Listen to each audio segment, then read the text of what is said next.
Welcome to the Knapp Daddy Racing League, where the competition is high and the theatrics are higher. They bring it down the stretch one last time. It's sputtering. He's shaking it. It's sputtering. Brandon Lopez wins it at Charlotte in one of the greatest fuel strategies you will see. It's close battles, tight racing, and non-stop action. Y'all ready? Come to the home stretch for the final time. I think Ty Roberts is running out of gas. Ronald Breland's running out of gas. Ronald Breland going to be your winner of the very first race. Get loud. Get ready. It is going to be Hunter Simpson taking the race here at Auburn. Right there on that checkered line, it's going to burn it down, but they will earn and deserve victory. Let's go. It's the Knapp Daddy Racing League, only on the Knapp Daddy Racing channel.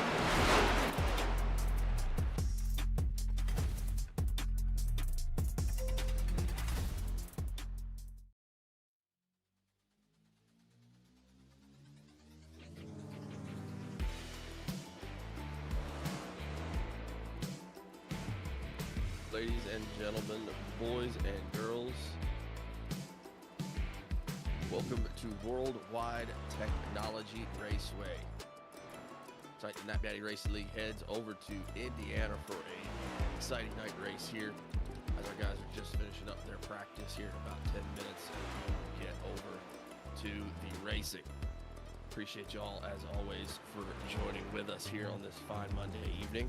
As always, I guess not last week, but as per normal, my name is Hunter Foley. I'm up here in the broadcast booth with my broadcast partner, Jonathan Smith. We're looking forward to bringing you a really fun night of racing here tonight. Apologies in advance for my voice. I am under the weather and just going to be doing the best I can until my voice inevitably gives out, which will sound much like a Ford F-150 commercial. So I got that going for me, but we're about to kick it over to the action on the track for the Worldwide Technology Raceway event we have here tonight. As always, our race in the Knapp Daddy Racing League is brought to you by Knapp Daddy Racing. If you would like to be a sponsor of one of our races, please feel free to reach out to myself or John. We would love to give you a fantastic ad read here all throughout our races. But until that time comes, we'll just be giving ourselves some shameless self-promotion until then. For those that don't know, myself and John make up Knapp Daddy Racing. Originally started as a iRacing design shop. We've expanded to try to be the one-stop shop for any and all things iRacing. Check out our website at knappdaddyracing.com for all of your custom design, template, or logo needs. Be sure to check out some of the free content that's available on the website as well. Even if you're not into iRacing yourself, you can grab a t-shirt, grab a hat, grab a sticker, help support the boys. You can catch us here live on Monday nights for the Knapp Daddy Racing League here live on the Knapp Daddy Racing YouTube channel. You can catch us on Thursday nights for the Doghouse Racing TV Cup Series on their YouTube channel. And sometimes we go live on TikTok occasionally, but we do the best we can. You can also follow us on all social media platforms, and we appreciate each and every one of you for joining in week after week here for the Knapp Daddy Racing League. We have 13 drivers here that are ready to put on a show here for you tonight. Got about 10 minutes left of practice here, but in the meantime, before we get this thing really rolling, let me kick it over to my broadcast partner, Jonathan Smith, to walk us through this race just a little bit more. John, it's good to be back up here in the booth with you, but I might be relying on you to do a few more cutaways here tonight so I can give my voice a break. Yeah, welcome back to the booth and Knapp Daddy Racing League. If you're tuning in now, welcome back to the Knapp Daddy Racing League out here at Gateway, formerly known as Worldwide Technology. Well, I guess it's formerly known as Gateway, now known as Worldwide Technology, but I think everybody still calls it Gateway, at least in my circle. Yeah. Got some race info coming at you tonight for this race. 1.25 miles around this track, 70-degree track temperature. Little bit of humidity going to be out there in the air tonight, but I don't think it's going to affect these guys too much with no wind speed whatsoever. The big factor of tonight is going to be getting around these corners. Try to pull up a track map for you because it's not showing up right here in this one, but both sides of this track are shaped just a little bit differently from the others. You can kind of see from our blimp cam way up into the sky here that turn 3 and 4 is going to be a lot bigger than turn 1 and 2, so you're going to have to be really on the brakes and kind of coasting around, being very gentle off and onto the throttle. So we watch some of these drivers go around the track here. This is definitely a fun one, definitely one of the top ones on my list to go to and race at for sure. But ready to get things going. I had to do 2 broadcasts last week by myself and hated it. Didn't hate it, but it was a character building moment for me. So glad to have somebody up here that I can bounce stuff off of. Even if you are a little bit sick, at least we can have something I can bounce and it'll come back at me. Yeah, it might not sound great, but it will come back. I was in Vegas for 10 days for work, and I did great the whole time I was there, and then it got me on the last day that at the airport trying to get back, and I just woke up yesterday. I was like, oh no, here we go. I am happy to be back up here in the booth. Looking forward to this race a lot tonight, like you were talking about just a few minutes ago. Gateway is a really, really fun track. It's one of my favorites to watch. Only been able to be behind the wheel at Gateway a couple of times myself, so I'm not as up on the ins and outs of like the different lines you can take or what's the best way to go. I do know that the pit road's a bear to get into. I'm gonna show a cutaway on that here in a second, but got a couple of comments here while you're watching our guys get their practice in. Just Your Average Jake saying, let's go Wilson. Hopefully better luck this week. He deserves a podium finish. Talking about the number 46 of Mitchell Wilson. Been really, really strong this year so far. Still looking for that first win in the Knapp Daddy Racing League. We also have Jamie Horn in here saying, finally back, Hunter. Slacker, just kidding. Yeah, I really don't like missing broadcasts. Not only because I enjoy it a lot, but I definitely am a person that gets into routines and enjoys keeping them. And I can promise you that after 10 days in a hotel room, it feels very, very good to be back in my house at my computer and being up here in the broadcast booth with John and bringing you the race here tonight. Absolutely, and it's going to be a good time. We're coming off of a short track of Bristol just a week ago where Ty Robertson was going to capture that win. I was about to say his second win of the season, but I believe it's his first win of the season. And Frank Marchese coming in second, Everett Larson in third place. Was a good run by all out there. Everybody having a little bit of miscues that night, but finding their way to get to the front. That's kind of going to lead us into some of our head-to-head matchups here tonight as I pull up the standings for you so you can see where your favorite driver is at coming into the race. Some of the big matchups I'm watching tonight: Jamie Horn, Frank Marchese, both tied for 4th place, separated by 0 points, 61 points behind your current leader, but only 35 points behind Brandon Lopez sitting in 3rd place.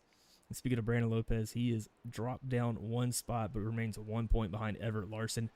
That is going to be a battle between those two, trying to duke it out and get there as we head into Chicagoland next week, which will be our wild card race. So the top 12 will make it into the playoffs, and then we will take 2 extra drivers past that. Next week, 4 drivers, position 13 through 16, will battle it out to try to get those last 2 spots to get into the playoffs.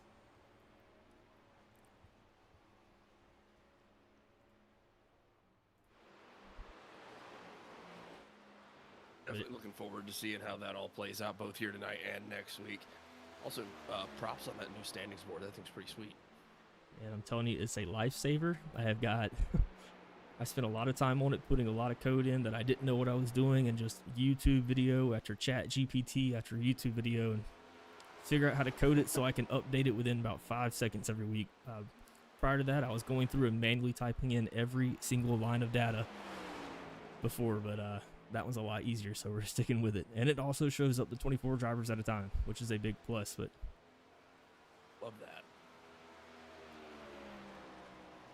Got Kathy Trush here in the comments as well, saying Team Trush number 23, have a great race. Brandon, great to have you back. Hunter, get better. Happy to be back. I appreciate it. Also got Robbie Wilson out here saying, come on, Mitchell. Definitely looking for Mitchell Wilson to have a good night here tonight as well. Seen a really, really close numbers on the practice time so far. I know a lot of people aren't giving it everything they got in practice. We're trying to figure out their different lines, figure out what their tires are going to look like, how they can save, and things like that. But apparently, Jamie Horn in that number 98 car got to have our fastest time in practice with a 32.058. And everyone pretty much is going to all be within about a half a second of that.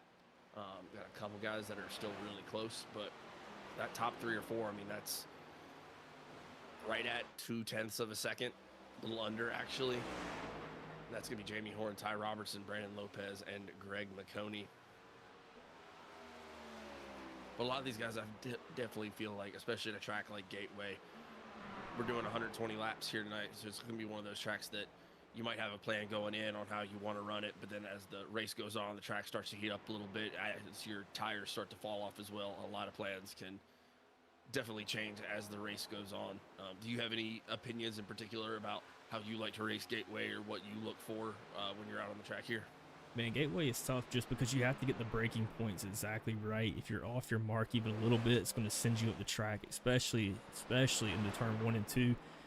3 and 4, you can kind of slide that mid just a little bit more. I feel like it's a little more forgiving than most, but 1 and 2 for sure, you have got to hit your mark, and if you're not hitting your mark, you're going to be going up the track a little bit, which brings us to our keys to the race tonight. You got to be fighting for those stage points as we're approaching our playoff season here. Remember that every time you get a stage win, you get 1 extra point added to your playoff total, up to a max of 10 points. Every win that you get is 2 points added to your playoffs, so you can get up to 10 extra points just by winning stages and races throughout the season.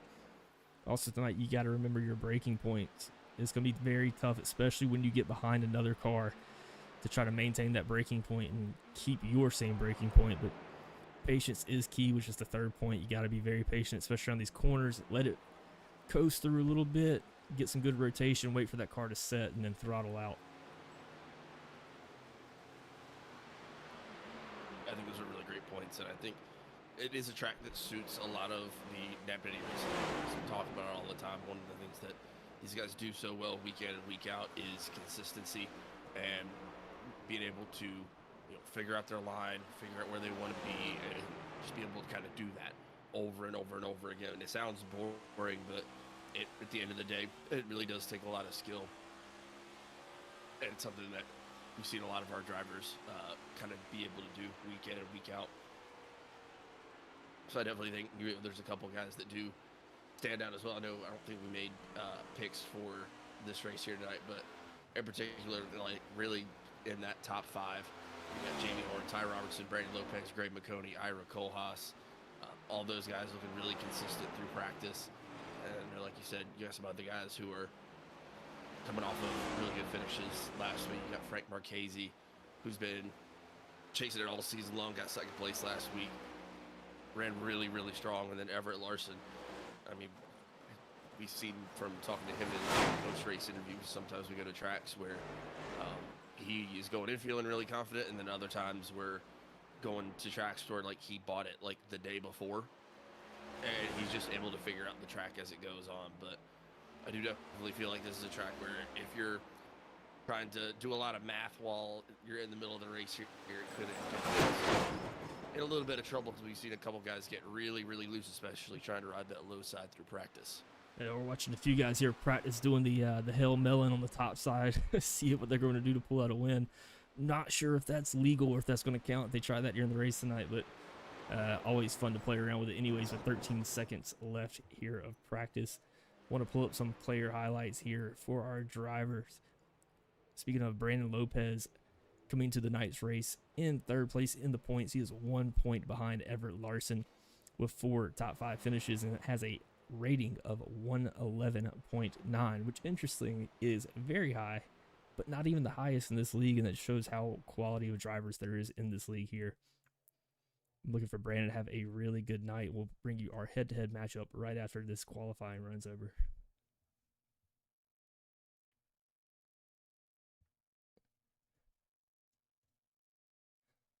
I know we talk about it a lot of times, going into qualifying or right after qualifying. I know you've gone on record before saying like your track position doesn't necessarily matter. Obviously, it's where you finish, but there are tracks out there that are much easier to pass at than others, and you might have to You might be able to get back to the front if you start in the back, but you might have to burn your tires to get there or things like that. How do you feel like Gateway is a track in terms of like the actual like head-to-head racing and being able to pass? It's going to be very tough to pass here. I think most of your passes are probably going to come off of turns 3 and 4. If I had to take a wild guess at it, just because it's a lot wider of a turn there. There's different lines you can run. You can kind of cross somebody up in that corner as well. But track position is going to be a big deal with Tier 2 tonight. I mean, usually I say not really, but here, especially with a small crowd that we have of 13 drivers, like you're going to have to stay near the front in order to be competitive in the long run. And especially trying to pit when those guys pit in front of you, or having a little bit of strategy. Maybe they pit and I'm staying out for the stage.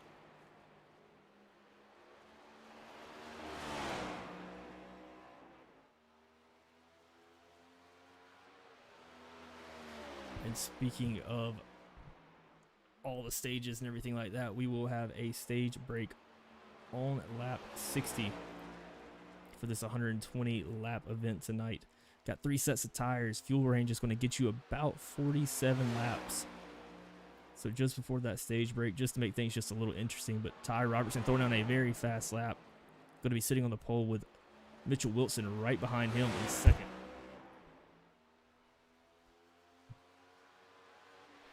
How's that Baker out there doing his qualifying lap just a second? It looks like he got a little bit loose right there, going back out to try for that second lap. Mitchell Wilson comes back out there, takes the pole position away from Ty Robertson, at least for the time being. It's like Ira Kohlhaas going to come out there and put down a really strong time as well. Brandon Lopez comes out with a burner of a lap there, 32.325.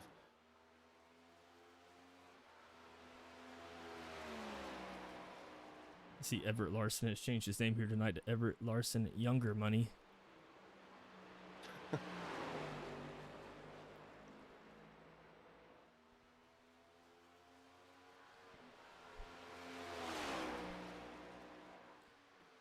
And Everett Larson's first lap is going to put him in the 5th place spot. Frank Marchese climbing up to 3rd place. Greg McConey going to move up into 4th. So Everett Larson looks to try to add on to what his first lap was and see if he can move up just a little bit more. I believe your second lap here is going to be your faster lap, if I had to take a guess. I would definitely say so. I saw guys coming down pit road trying to warm those tires up a little bit, but I definitely feel like you want that first lap to try to make sure that everything can stick really well. And just like that, Everett Larson jumps up to your pole position. Zach Baker on the track, giving this another try here. Also got Jamie Horn coming out for his first lap. And Thomas McLaughlin. Look how close those qualifying times are.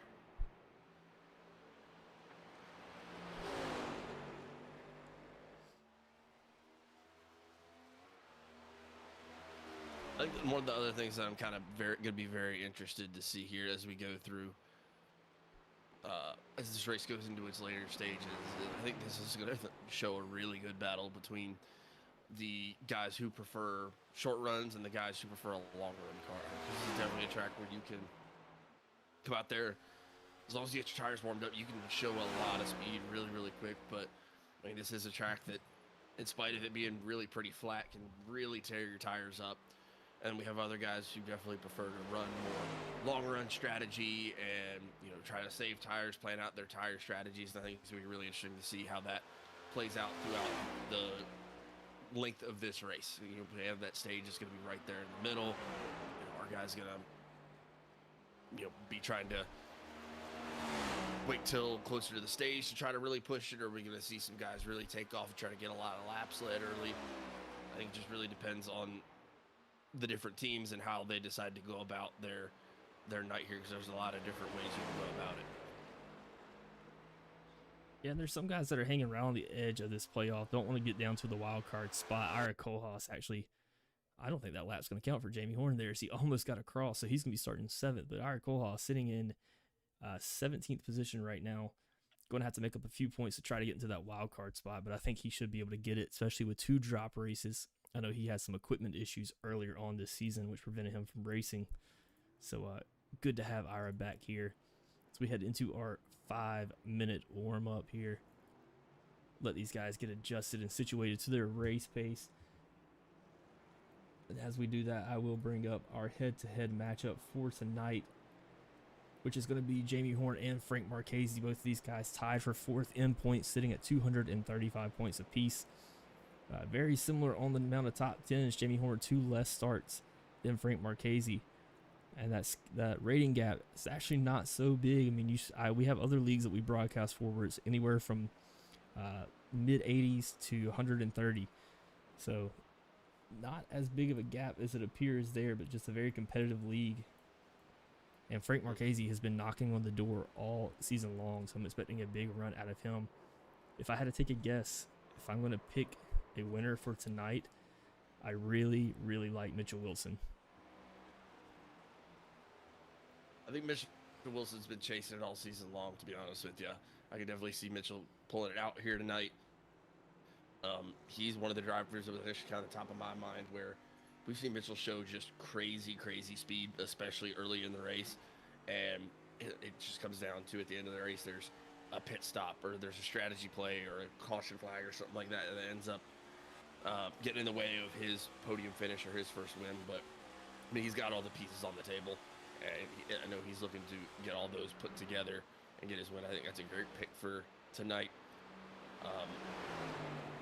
My pick, if I'm just kind of thinking about it off the top of my head here, would actually be Frank Marchese. I think Frank Marchese's been really close. A lot of times this year, I'm going to be second place. Last week at Bristol, I know all the Trash Panda guys typically do really well at our mile and a half and under tracks as well. I think Frank's gotten caught up in some bad luck this season. I think he's looking to put an exclamation point on the season going into the playoffs, and I think you'll see the 24 Frank Marchese up there at the front near the end. And if you tuned in last week to Bristol, you saw Frank Marchese playing defense of the year, defense that would make the Seattle Seahawks jealous, holding off guys behind him for the past, probably last 30 to 40 laps, not allowing anybody to get a move around him, and able to secure that second place spot last week at Bristol. So that's going to move him up in the points quite a bit. But as we get to the playoffs, everybody's points will reset. So everybody will start out with a flat 3,000. And then they will have their bonus points based off how many wins or stage wins that they've had, up to a max of 10 points. So a little bit of opportunity to jump out in the playoffs, get a little bit of a head start. That's going to be very big for guys like Ty Robertson, who's won a lot of stages this year, picked up the win at Bristol last week. Jamie Horn winning 2 races this year. Everett Larson picking up some stage wins as well. Yeah, Everett, another one of those guys. It's, sorry, my brain is not fully working here. Everett is still chasing his first in-season win, correct? Correct. Okay, just wanted to make sure. I was going to say, I know he's a guy that's looking to get that win. He's had a really strong season so far, as evidenced by the fact that he's moved up to second place in points. And I know he's looking to get that win here before the playoff season starts. Yeah, and I think he will get it soon. I expect him to be up at the front all night tonight, but really I think it's going to come down to who's going to be saving the tire and who's going to have the cleaner car near the end of this. I know off turn 4 it's going to be very loose coming off of there, and trying to get back into the throttle, you don't want to stab the throttle. It's going to cause that back end to kick out like we've seen so many times this year. But big thing also to watch out for, these guys have to enter pit road off of turn 3 tonight. There is a orange box, which is the commitment cone, that they have to be below when they're coming in. Don't have to slow down until they hit the yellow cone or right before pit road starts. But if you don't hit that commitment cone, they will be black flagged.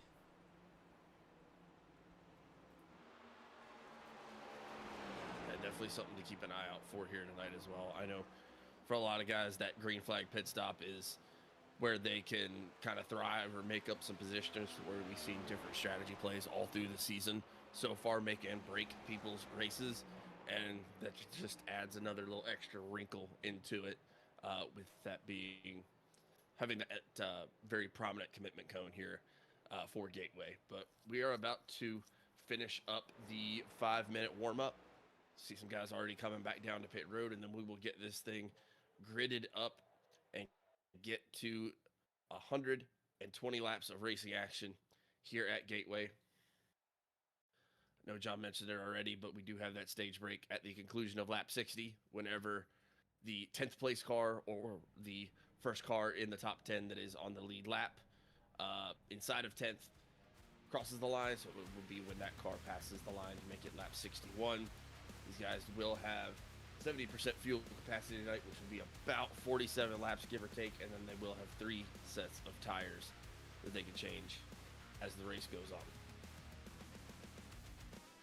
Yeah, and I expect everybody to burn up every bit of those tires coming there to the end. I'm trying to plan it out in my head what I would do, and I'm thinking I'm probably going to be taking that last set around lap 90 to lap 80 to try to get as much as I can out of it, but still waiting on a few guys to grid up here. But your pole sitter tonight is going to be Everett Larson starting on that inside row. On the front row, on his outside is going to be Brandon Lopez starting in second place. Third place, you're going to have Mitchell Wilson in that 46 machine. Frank Marchese is going to be starting in fourth place. Your third row is going to be Craig McConey, and on his outside it's going to be Ira Kohlhaas. Starting in seventh, Jamie Horn, and on his outside a very similar looking car, color-wise, I guess, Ty Robertson, both Knapp Daddy Racing cars. A little shout out. Zach Baker is going to be starting in ninth place tonight, with Brian Gibbons on his outside in 10th place. Then you're going to have Dagan Barnes in 11th and Brandon Trush in 12th. I don't have a Thomas McLaughlin on the track right now. Looks like he might be starting from the pits tonight.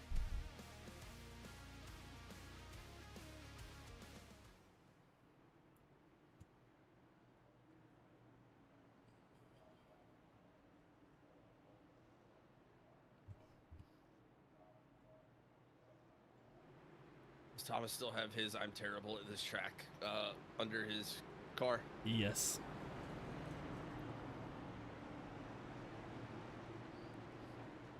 That's what he wants you to believe. So he goes out there and just sends it, gets all the way to the front. We're about to get underway here for this race at Gateway tonight. 120 laps of action. We got 31 people out there in the stream. Thank you all for joining us here tonight. These guys hit the green flag start zone, and we are underway here at Gateway tonight. Good restart there for Everett Larson. Brandon Lopez right there on the outside. Mitchell Wilson. Oh no, wreck already. Brian Gibbons, Dagan Barnes.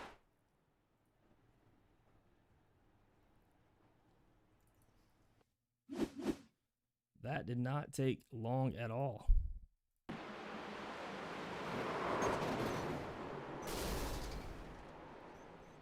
And that's kind of just going into turn one right there.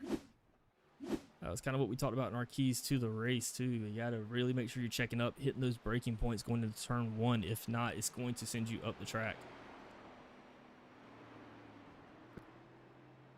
Trying to check in with Brian Gibbons' car, but I don't see a ton of damage, but he took a lick there. Yeah, he did take a lick there. Looks like not too much damage for Dagan Barnes. I mean, it really just looks to me like that.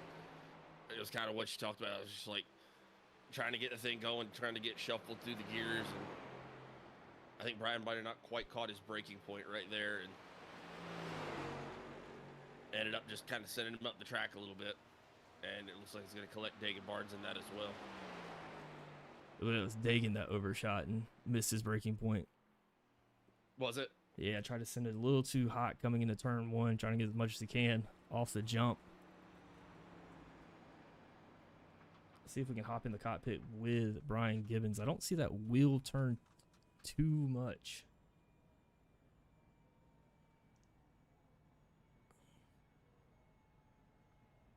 Yeah, I mixed those cars up.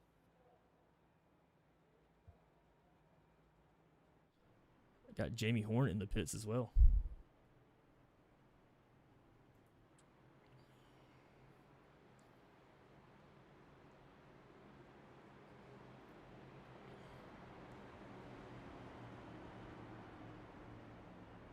Well, I guess this is good news for Thomas McLaughlin, who started in the pits. He's going to get a lap back here on a wave around.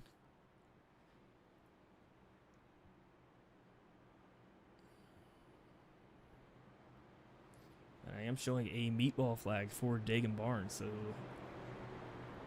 that might be it for Dagan tonight. Yeah, I think Dagan actually just said that he thinks he might have blown it up for the night, but did come across and apologize to Dagan as well. Or Dagan did come across and apologize to Brian.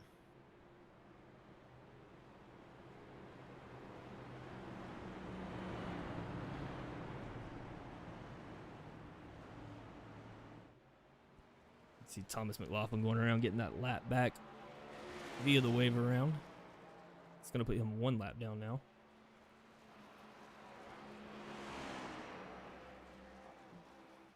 I actually believe my stuff was messed up. I think he's going to be back on the lead lap after this.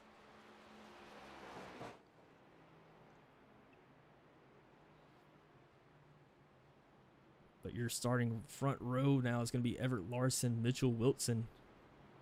Behind them, Brandon Lopez, Greg McConey, followed by Frank Marchese, Ara Kohlhaas. I mean, it's kind of a stacked lineup, to be honest with you. And I've talked to a few drivers, put out surveys a few weeks ago, and the quality of this league is just through the roof, and especially looking at some of these iRatings, which I know iRating is not everything, because one of our lower iRating drivers here is probably one of our better drivers in this league. And I won't give you any names, but I guarantee you would not guess who it is because of how well they do drive every single week, week in and week out.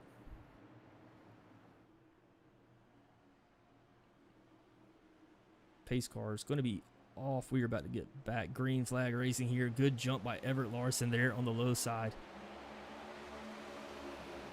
And he's actually going to send it kind of low into turn 1 there.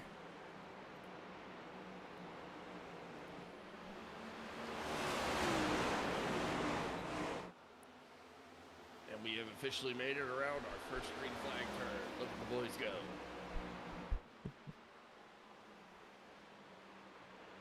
And it is so funny too, because this is one of those tracks where it's like, especially on restarts, I mean, it definitely has a tendency to be kind of a cluster with everybody trying to get going, and also still make their braking points and everything like that. But this is also a track where you do tend to start seeing a lot of separation start to happen once we get going on some green flag racing. So you'd be interested to see how that plays out as the race goes on.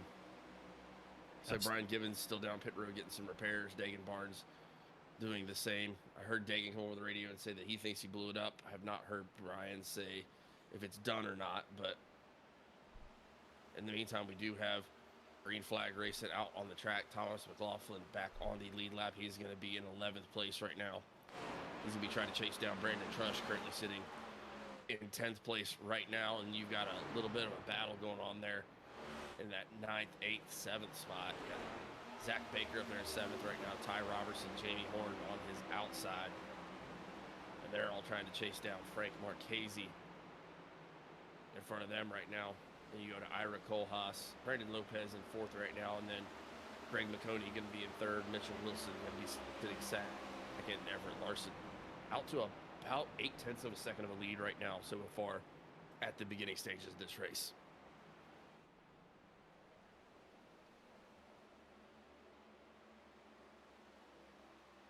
I believe Brian Gibbons is now coming back out on the track.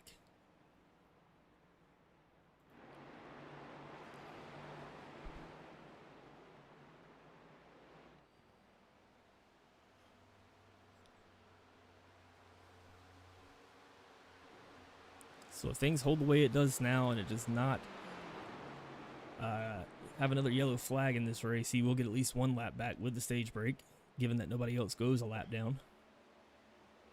100%. And hopefully he was able to get that damage pretty much repaired, and so he can still be out there, be fast and competitive. I mean, we can still definitely make some damage happen in this race as the night goes on. When you talked about it earlier, this is a race where anything can happen, and especially as especially as we get some green flag laps going here, people's tires start to wear off. Anything can happen out here. And definitely an opportunity for guys like Brian Gibbons to get their laps back and be able to move back forward.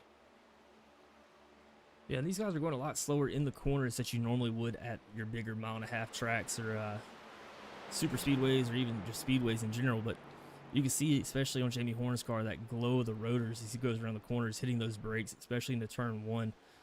iRacing actually recognizes that that is creating heat, which is heating up your tires more, causing them to wear a little bit more too. You see that rotor glow coming through there. So which side is going to be giving you more like brake and tire wear right now here early in the race while the track is still, really relatively cool? I mean, I think we had, like you said, like about a 70-degree track temp. I mean, that's pretty cool.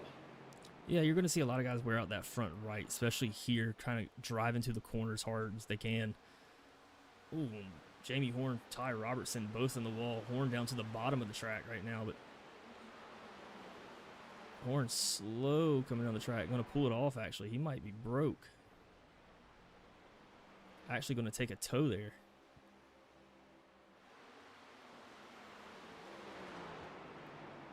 Was that a tow link? I'm not sure. I wasn't able to get to his cockpit in time to see what the steering wheel looked like. But he took a hard lick into the wall and pulled straight off. We knew Jamie Horn was dealing with some injuries last week. Had him pull off the track middle of the race while he was out there leading that thing for quite a while at Bristol. Not sure if that's playing a factor again tonight.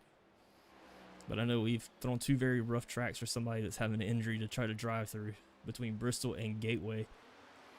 I didn't know Jamie was dealing with an injury. This is new information, breaking information.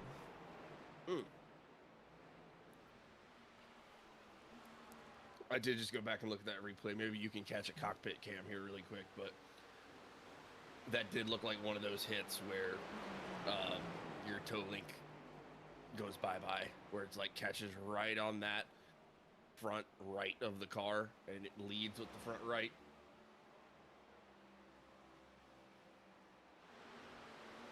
But unfortunate to see for Jamie Horn.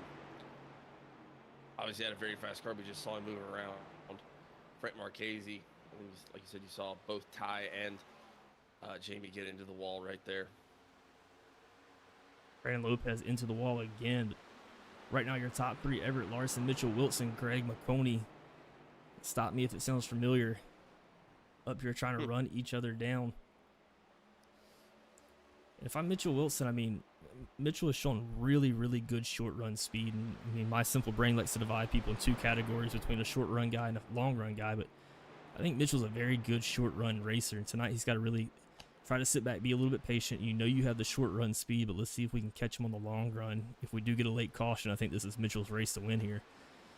But we also know Everett Larson is just busting up the seams with talent. And that's going to be a good battle.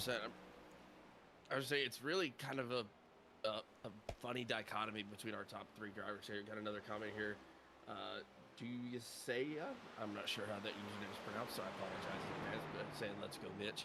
I know we were talking about it before the race. You got Everett Larson, young guy, tons of talent, who is really passionate about racing and about the ins and outs of racing. Like, he talks about very often the different things that he figured out with his car as the night went on, or how he was able to make a pass or move around somebody. So he's a guy that likes to learn as he's going, which is a great strategy for moving forward. Mitchell Wilson kind of really burst onto the scene for us this year, joining in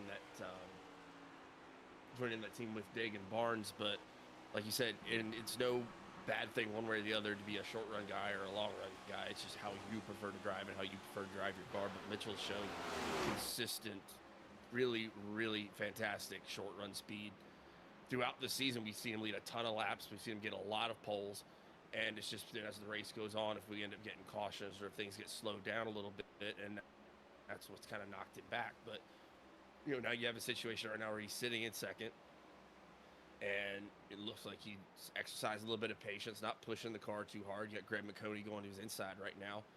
And on the topic of Greg McConey, I mean, you have a guy like Greg who's been in the iRacing game for forever, not only in the iRacing scene, but I know Greg's worked in actual racing as well.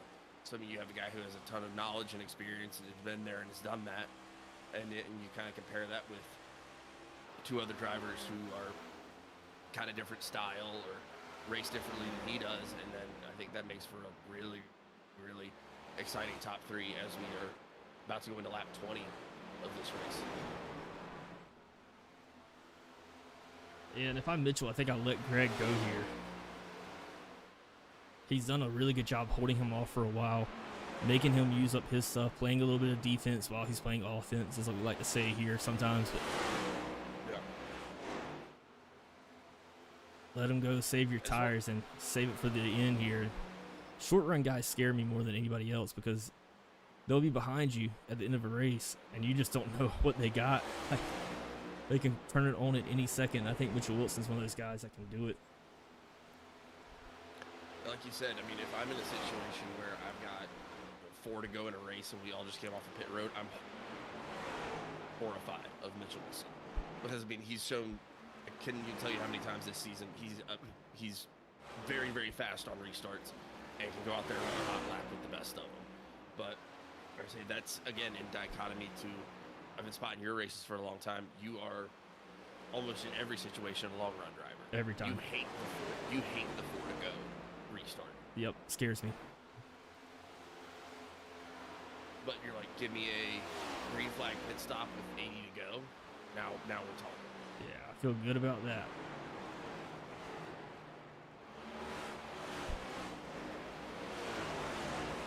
I know you talked about it just a few minutes ago with the whole like concept of playing defense while playing offense. I know we talked about it before, but like you generally would say it's a bad thing to be driving out of your mirror because you need to be focused on what you're doing. As it looks like Thomas McLaughlin is bringing it down to pit road, but in some cases where you're in a situation like we just saw, like Mitchell and Greg in, where Greg's very, very fast, trying to take the inside, Mitchell Wilson's in front of him. Are you not kind of if you're the guy in front, are you not kind of looking out your mirror a little bit because you can see the car behind you, what line they want to be in? So like you saw what Mitchell Wilson was doing there, he was kind of letting himself sit in the lane that Greg would really need to go up into to be able to get the exit speed that he wanted. So like you said, that's where Mitchell was running already, so it is kind of playing offense while playing defense, but at the same time, is that like a conscious thought where you're like, I know he's right there, I know he's quick, but at the same time, you know, I can see this is where he wants to be, so I'm not going to leave this spot. Yeah, I mean, you can try to teach it and train it all you want to not to drive out your mirror there, but it's going to happen. It's going to happen to the best of anybody. You're going to look up and see that guy right behind you and try to run a line. Even if you're not trying to block, just keep onto your line, and it gets into a bad way there because then you start to get more aggressive and think, well, I got to step on it just a little bit more. It's a hard thing to overcome, especially letting people go willingly around you, just knowing that you're try to get them back at the end of the race. But driving out their mirror right now, Ira Kohlhaas, Brandon Lopez has been closing the gap quickly. Now up to the bumper, going to look to the inside. Don't think he's going to have it here. Might have a good push off and set him up. Yeah, Brandon trying to stick to that low side right there. Then goes right back to the bumper of Ira Kohlhaas. Now he's going to try to look to the inside again. I think he might be able to get something done there. Oh, but that was a really, really good entry. Ira Kohlhaas, Brandon Lopez able to stick it down on the low side, though. Great exit speed out of him right there. Now it looks like you're going to have Ty Robertson look to make the same move right there. Currently, you're going to have 9 cars on the lead lap here in this 120 lap battle at Gateway. 9th place currently going to be held by Brandon Trush, about 10 seconds behind the race leader.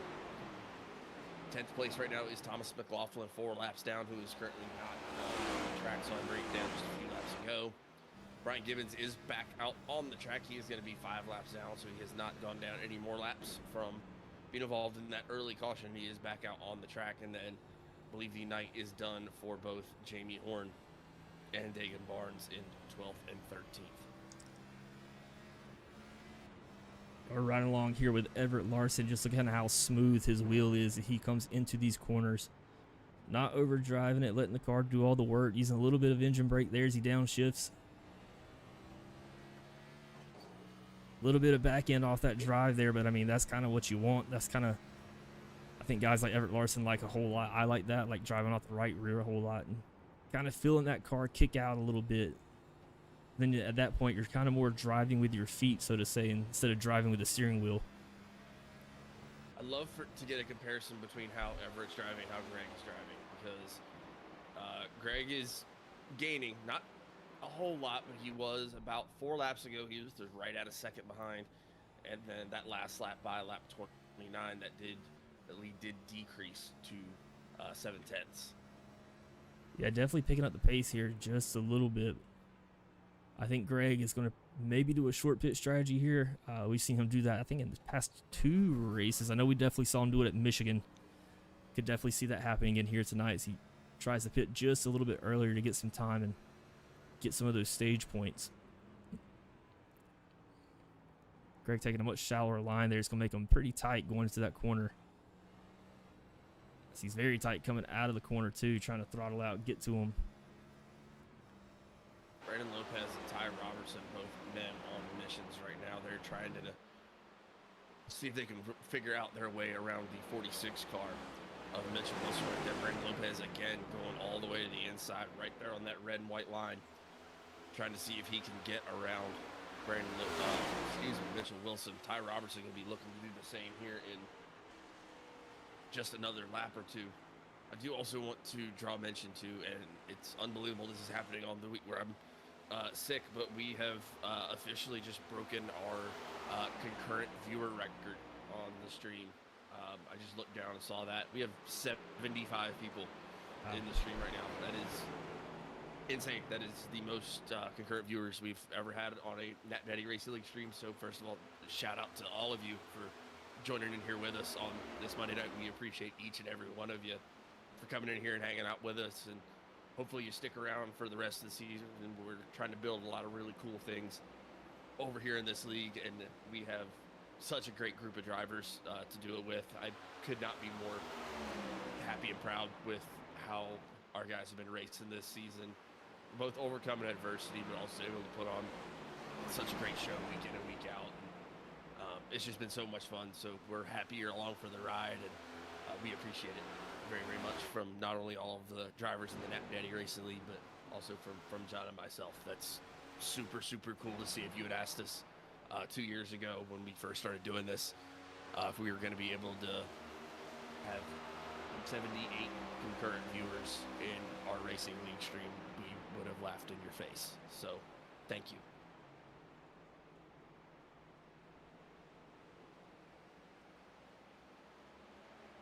Yes, thank you everybody for joining. Like you said, we do have some pretty cool stuff coming up. Got a new season going to be starting right after this season's over with.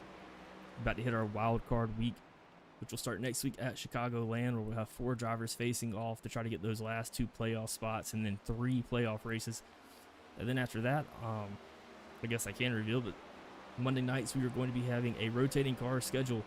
Not sure of the cars yet, but I know we will have an all-star race, which you will not want to miss. It is going to be a really good time with a different car, without giving away too much. But definitely make sure to check us out again next season. And if you're looking for a league to join, hit us up. Reach out here on 100%. YouTube. You can reach out through our email. You can go to our website and hit the contact form and reach out to us there, and we'll get you in. It's definitely a lot of fun. And along with that, we'll have a new series starting on Saturday nights. Not too sure about the broadcasting, how that's going to go, but that's going to be a lot of fun as well. But I'm really looking forward to next series on Monday nights with that rotating car schedule. That's going to be so much fun, man, especially with having the group of guys that we do, where these guys have different experience in different cars. I mean, we have guys who are, super speedway specialists. We have guys who are dirt road guys. We have guys who are in the stock car industry. So, I mean, it's just going to be fun to watch. So, Ira Kohlhaas, I believe, bring it down pit road a few laps ago. I think him and Zachary Baker are going to be our first drivers to take advantage of their green flag pit stops here on lap 36 of 120 here at Gateway. Ty Robertson is quick right now. Yeah, we saw Ty and Brandon both kind of battling with Greg McConey there, trying to get into second place. Brandon got a little bit loose on one of those exits, and that actually let Ty Robertson get around him right there. Ty Robertson very, very fast right now. I know you talked about him getting the win last week at Bristol. Now he's up here battling with Greg McConey. trying to get that second place spot. That's a good move by Ty Robertson right there, getting to that inside.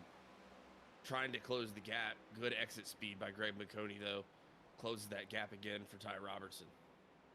And the thing these guys, but Greg yeah, you can see gets a little loose. Well, I was about to say is the weight transfer. You got to watch out how much weight transfer you're putting on your car going into that corner.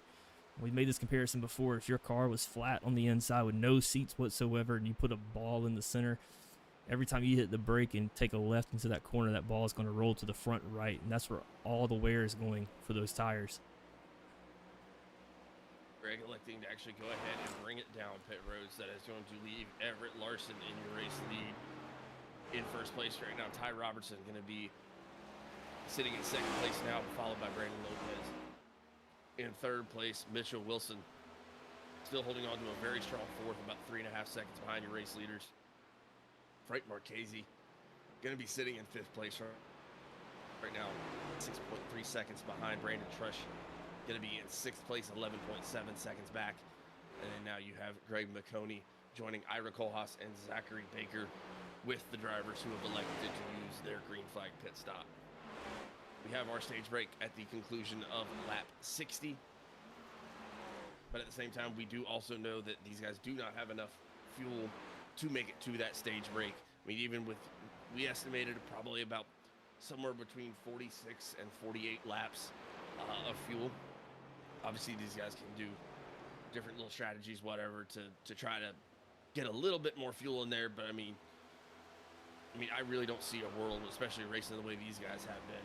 There's no world where you're getting more than 50 off of one tank of gas. No, I don't think so either, especially the whole downshifting thing, going down all the way to third gear, going around these corners as well. Be very tough to try to stretch it any more than that. But if I'm Everett Larson, I'm feeling pretty good. Have you seen pretty much everybody using that strategy? I know Everett was going all the way down to third, but is that something that you're going to see everybody doing, or is that just something that he's doing? I've seen everybody that I've looked at so far, which I've only looked about 4 or 5 people, it's been about the same. But Ty Robertson bringing it down pit road now. So that's going to make Brandon Lopez in second place. Giving up his second place spot to go ahead and bring it down pit road on lap 41 here. Whew. I told you the voice was going to get more and more Ford F-150 as the night went on, man. Some Sam Elliott pace salsa. Oh, it'd be funny if it didn't hurt. Looks like Mitchell Wilson, Frank Marchese both bringing it down pit road. Mitchell Wilson loose, trying to slow it down to get to that cone. Makes it happen there, though. That is going to leave only a few cars out there on the track right now. Let's say Brandon Trush going to elect to stay out for right now. Going to be having him now in third place. Brandon Lopez, excuse me, going to be in second place now. About 3.1 seconds behind your still race leader, Everett Larson. Got VO78787 in the comments. Go Everett, keep that first place. I mean, he's done a pretty fantastic job of that so far. I believe he's maintained first place all night long. Started in first, still sitting in first. I mean, when you go to the book on what you want to do in a race, that's about how you do it. And Brandon Trush is putting down some killer lap times right now. I mean, he's running about a tenth, almost 2 tenths faster than your race leader.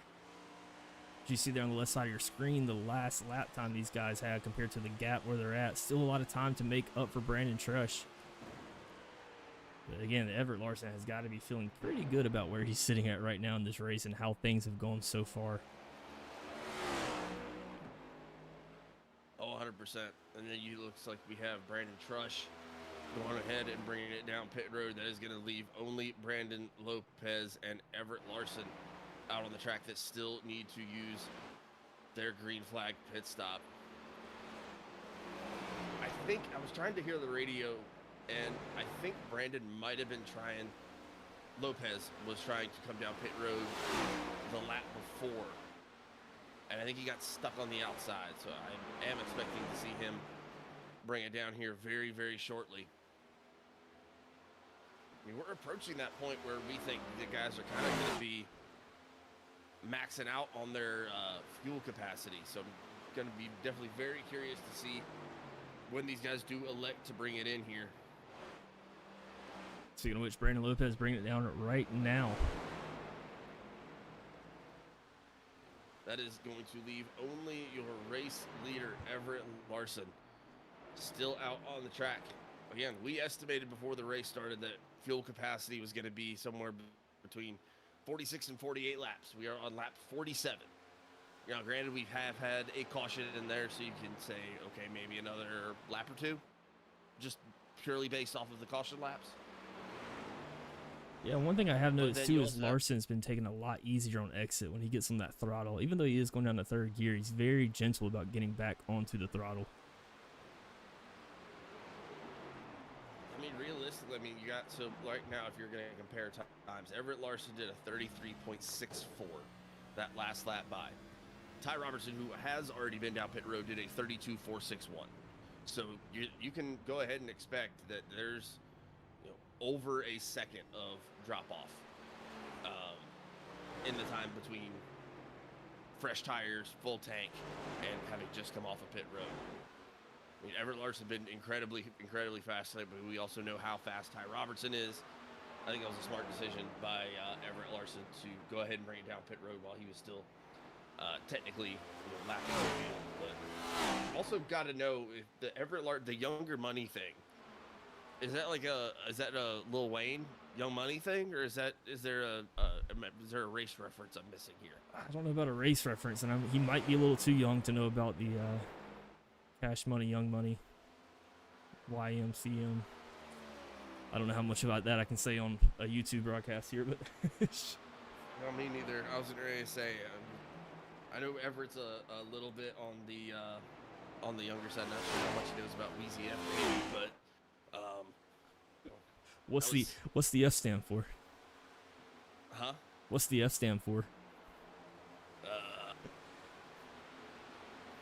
Christian broadcast. Wheezy F baby, and the F is for front door. We'll stick with that. That is in one of his songs too. Yeah. That can be our trivia question for the night. If you know what song that is from, that topic that's gonna get... yeah, shout out that song, whatever it is, where Wheezy F baby, the F is for front door, because I forgot, but I know it's one of his. But Ty Robertson definitely going to take the lead here. Everett Larson might have pitted just a little bit too late. Everett with Ty Robertson catching up over a second per lap. So Everett got some ground to make up. I think Everett was trying to just push it as long as he could, but right now Ty Robertson going to have a pretty commanding lead. He's going to have Greg McConey about 1.5 seconds back. Ira Kohlhaas going to be in third place, about 5.1 seconds behind. Then you're going to have Everett Larson back there in fourth place. Brandon Lopez currently going to be sitting in fifth. John Larson in the comments, Mama Larson says, hot tea and honey. Hope you get well soon. Thanks for suffering through it. I appreciate the advice, Mama Larson. Better my suggestion. Try that. Huh? Better my suggestion. Yeah, I would say so. Like both like health wise and generally, because I know coming from my side of things, I know my grandfather's sore throat remedy was wild turkey and a spoonful of honey, and I'm not going to do that. That just sounds like a bad time. But you can take the hillbilly out of the boy, but not the boy out of the hillbilly, or whatever George Bush said. But Everett Larson Racing also says Young Money is Kyle Larson. Everett is Younger Money. Do people call Kyle Larson Young Money? Apparently so. And here we are talking about Wheezy. Oh, well, man. There's a good race going on right now with Robertson out to about a 1.5 second lead. Greg McConey trying to catch up. Still going to get some nice stage points if he finishes here, but not good enough in Greg McConey's mind. He wants first place to get that stage win, get some extra playoff points. Yeah, Greg McConey is super fast. Earlier on there, before the pit road stopped, some get a little bit loose, and pretty much immediately brought it down pit road at that point. I mean, Greg McConey's definitely going to be dangerous as this race goes on. Same for Ty Robertson. We've seen how fast Ty can be. I know Ty is currently going through the process of trying to get into the Coca-Cola series of iRacing, which is some of the more elite drivers that are on the scene, and Ty's trying to throw his name in there, and he definitely has the speed to do it. But again, just really talented group of guys here. We see Everett Larson back into third place as well. Brandon Lopez still holding his own at fourth. And Ira Kohlhaas been really kind of sneaky fast all night long as well, sitting in fifth place right now. Yeah, you can see these cars go closer and closer. These cars going into the corners, especially hitting the brakes a little bit harder, you're seeing some sparks fly out. And when you hit the brakes, the car is going to set just a little bit more, causing there to be some scrape, which also could get you really tight coming into the corner as well.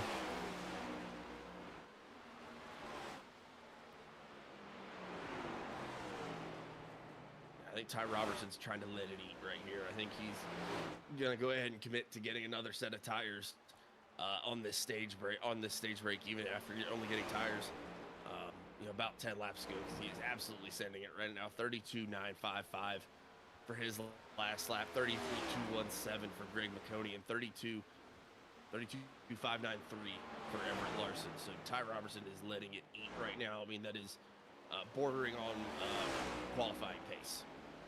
My thing is here, if you're Everett Larson, I don't know if he's going to take tires on this pit stop here. I mean, you do have 2 extra sets laying right now on the pits, but he's so fast on old tires, as we saw already. Do you take the tires now, or do you save a set for later? You know you have to pit one more time, and in the case that there is a late caution, you can take that extra set. I can see it both ways. I mean, he definitely showed excellent control while they were under that long green flag run. His times were definitely going to be a little bit slower, especially compared to somebody who had really fresh tires. So I think it's going to be one of those things where it's like, it could be a risk-reward thing, where if like you think a lot of the other guys are also not going to take tires or might only take rights, it could work out. But if he goes down and only takes gas to stay at the front, and everybody else has fresh tires, I mean, in 10 laps, that's really going to be a problem. He's definitely got some speed here.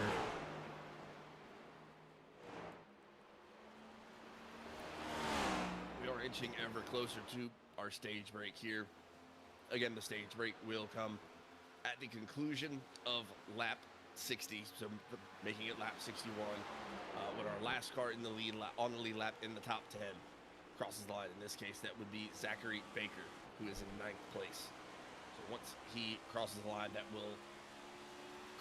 make it lap 61, that will be when our stage break will come out. And again, I don't want to keep like harping on it because it feels weird to talk about to me, but again, acknowledging just the amazing, insane crowd that we have tonight. So thank you all so much for joining with us as we get closer to our stage break here. We hope you enjoy the action. We hope you enjoy the broadcast, and we hope you stick around. 116 people in here right now, John. That is crazy, and Everett Larson's actually going to pick up that 2nd place spot for the stage. Did he actually get across? He did get across, so now just waiting for Zach Baker to come around to the stripe before they call it. Even if McConey passes them back now, the points will be scored at when they cross the line to make it lap 61. Yep.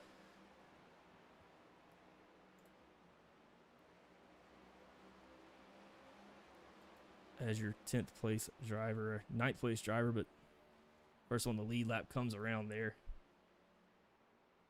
That's going to be it for stage 1. Your stage 1 winner here tonight at Worldwide Technology Raceway, or Gateway, depending on when you knew this track, is going to go to Ty Robertson, who was also your winner last week at Bristol. So congratulations to Ty Robertson on his stage 1 victory here at Gateway. Everett Larson going to steal 2nd place away from Greg McConey at the final stages right there. Greg McConey going to hang on to 3rd place there. Brandon Lopez going to finish 4th. Ira Kohlhaas 5th. Mitchell Wilson 6th. Frank Marchese 7th. Brandon Trush 8th. Zach Baker 9th. And Brian Gibbons 10th. So congratulations to all of those guys for the bonus points that they're going to pick up as we approach playoff season, which is right around the corner. Yeah, be sure to tune in next week as we head out to Chicagoland. It's going to be a good time for our wild card race. 4 drivers trying to fight their way in to get those last 2 playoff spots. As we head off to the playoffs, we will be taking 14 drivers into the playoffs, and it will be a straight format, chase format there, where they highest points at the end wins. Not doing any cuts this season, trying something a little bit different. Actually looking at maybe even switching that up again next season and doing almost a group seating idea we've experimented with and played around with. But more to that later. Looks like everybody's bringing it down pit road now. Probably everybody taking 4 tires. Everett Larson answers our question. He's going to take 4 tires. Yeah, it looked to me like pretty much everybody went ahead and took 4, which I think is probably going to be the right decision here. I think it's just there's too much risk and not enough reward to not take 4 right there. So we will see how that ends up playing out as the race goes on. And Larson actually beat Robertson out on pit road. Yeah, I saw him. It looked like he took the inside lane on Ty Robertson right there and snuck it out back in front of him. So we'll see how that shapes out here once we come to our restart here.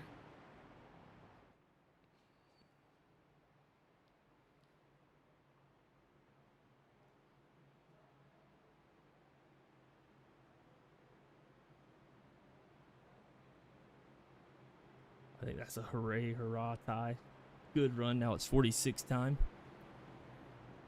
Dagan Barnes in the comments cheering on his teammate. That's going to be the 46 car of Mitchell Wilson, who has shown a ton of great speed here tonight. He's currently sitting in 5th. Let's see what he has in the tank as well as we head into the back half of this race once we get back to green flag racing here. But good to see Dagan out of the med center and they're cheering on his Midwest eMotorsports teammate there.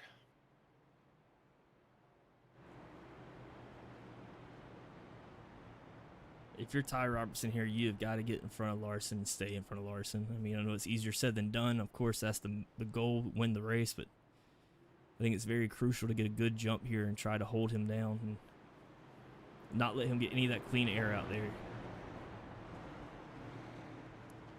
Got Everett Larson also in the comments saying, only problem is younger money has no money. Well, it's speaking into existence, right? Like, even before you have money, call yourself younger money and the money will follow or something like that. Manifestation, I think, would be the correct way to say that. One thing Everett Larson definitely looks like he's trying to manifest here tonight is a victory as he goes off to an excellent restart right there. Big move by Greg McQueen there early on as well. Looks like he's trying to... Looks like he was going to go outside. Now he's almost going to take it 3 wide there. Look at Greg McConey and Brandon Lopez both taking it all the way to the inside right there. Oh, Brandon Lopez overdid it a little bit. I figured he was going to be tight getting in there. He entered that corner very low, trying to hold off McConey.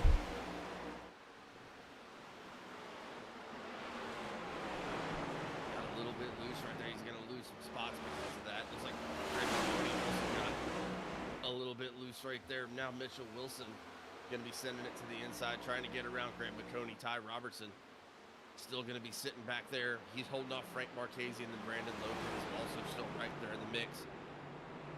Brandon Trush up near the front as well right now, sitting in 7th place. Wilson and McConey into the side of each other. It looks like Wilson got just a little bit of that right rear fender. The left rear fender, I'm sorry, and kind of gets McConey a little bit loose. McConey's going to fall back to 6th place. Now 5th place as he's fighting with Brandon Lopez. Yeah, while these guys are back here tussling around for position right now, Everett Larson just is building that lead out front. Mitchell Wilson is sending it right now. Ty Robertson and Frank Marchese look like they're trying to turn on the jets a little bit too to try to get caught up to him.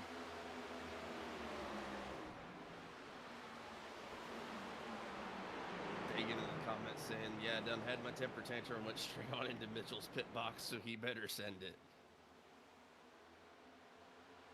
You just got to let it out sometimes. All right. Yeah, 100%. when I've gotten knocked out of races early on, I usually have a little temper tantrum while I'm trying to reload into the next race.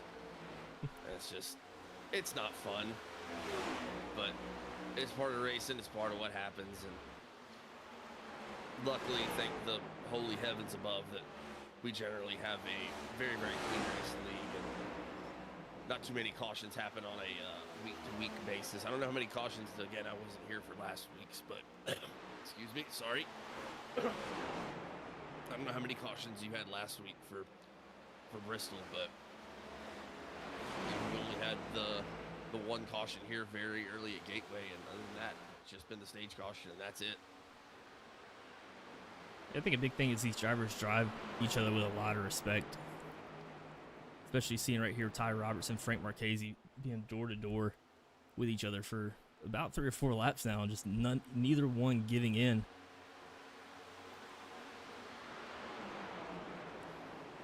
Frank's in it hard down there, going to drive up the track just a little bit. If he can diamond out, he's going to have a good run. He does. He's going to pull up right in front of Ty Robertson.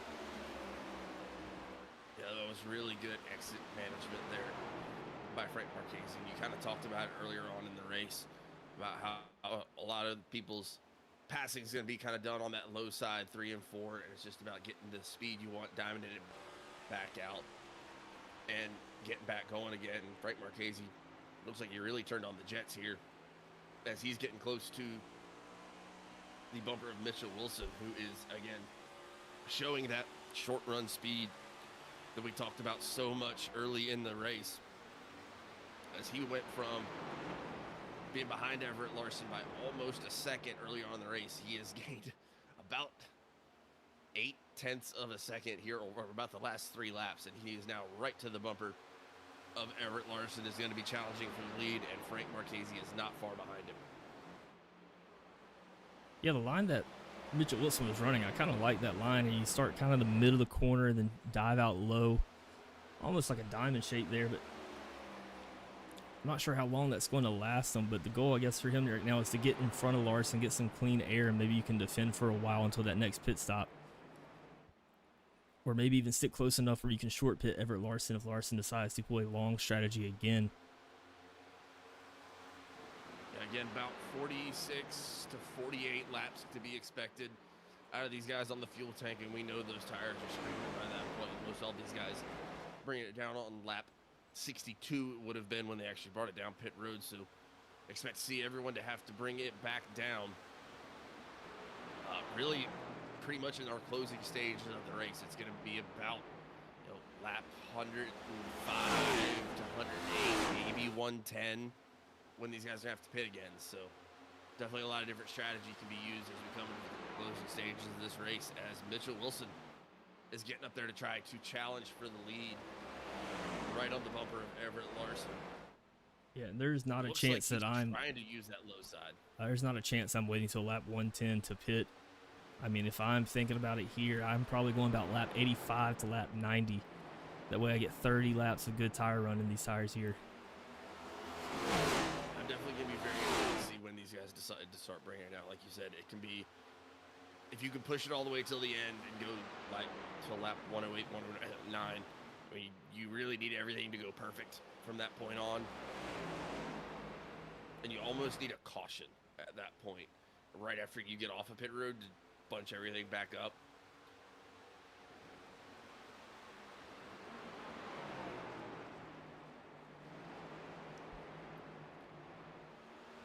I know some people have this strategy. Is I'm just going to pit right before the leader pits, and that's kind of probably the way you should probably go about this now. Oh no, Mitchell Wilson to the side of Larson. That's going to move Everett Larson around. Mitchell Wilson going to take first place. I don't think he meant to do that. Just some hard driving there, trying to get out to the lead. Everett Larson's going to fall back to 4th place right now as Ty Robertson there on the inside. Frank Marchese moving up to 2nd. It's hard racing up there.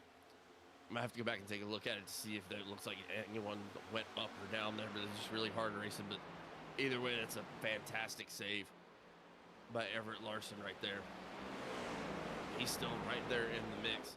Now you're going to have Frank Marchese and Ty Robertson, who have already proven how fast they can be. And they're going to be trying to run down Mitchell Wilson now, who is your new race leader at this point.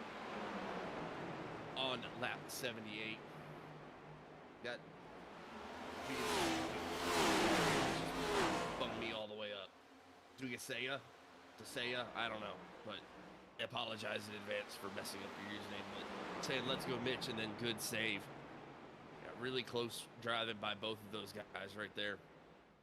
And now you've got a little bit of a lead for Mitchell Wilson. Dagan in the comments cheered on his teammate saying 46 to the lead. But then you have a bunch of really, really strong drivers that are behind the 46 of Mitchell Wilson. So if you're Mitchell Wilson, now you're the one that's in that lead seat, and now you kind of dictate what the rest of the pit road strategy looks like. You do not want to be the last one making a decision, trying to figure out when you're going to go, and you have all these guys behind you that are all going to have strategies of their own about how they want to finish this thing. Like Ty Robertson get to the inside of Frank Marchese here. Might try to send it down to the low side, get to his door. Marchese with a good push off, going to be able to hold him off for this turn here. If you're Everett Larson, you can't worry too much about that. It happens. Things happen. You know you got a fast car. You've been out here all night long showing that. Just run your race. Don't try to overdo what you've already been doing so well tonight.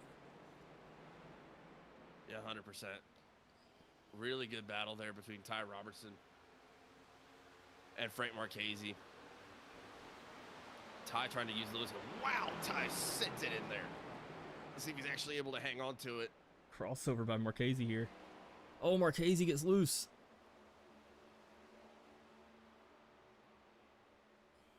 Marchese goes around. There's a single car spin off the track. No caution. And there it goes. There it is.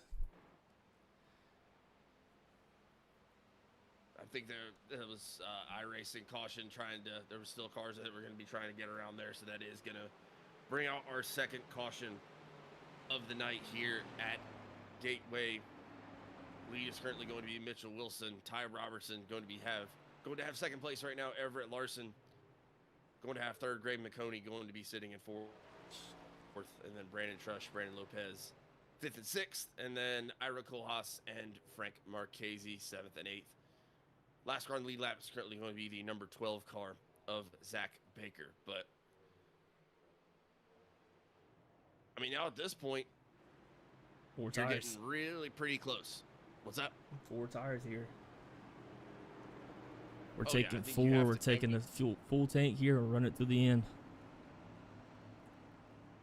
It's still going to be pretty tight there at the end, I believe. I mean, 40. Well, no, actually, again, brain no work so good right now. So, yeah, you should be a good 7 laps to the clear at this point.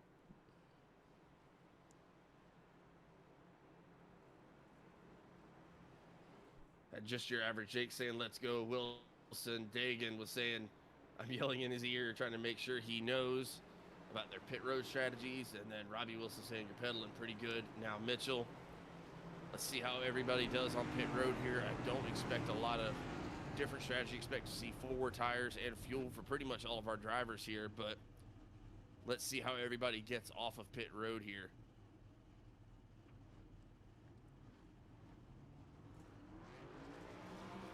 And again, I think it's going to come down really, really hard to just the different strategies that people want to take and how they choose to drive their car through the end of this race. I mean,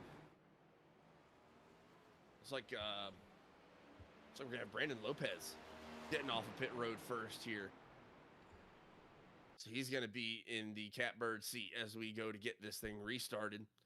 I think Ty Robertson got off second, and then it's gonna be Mitchell Wilson, I believe, is going to have third place.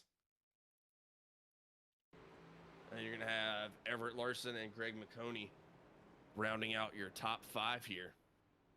Yeah, I'm cutting back to this pit stop here. I just want to see Brandon Lopez going with the right side tires. As soon as it drops, he's taking off. As soon as that gas fills up, I guess, and get it full tank. So a 2-tire stop for Brandon Lopez set the tone. That's been the motto for that Last Row Motorsports team this whole season. And they are on the front row tonight trying to do just that.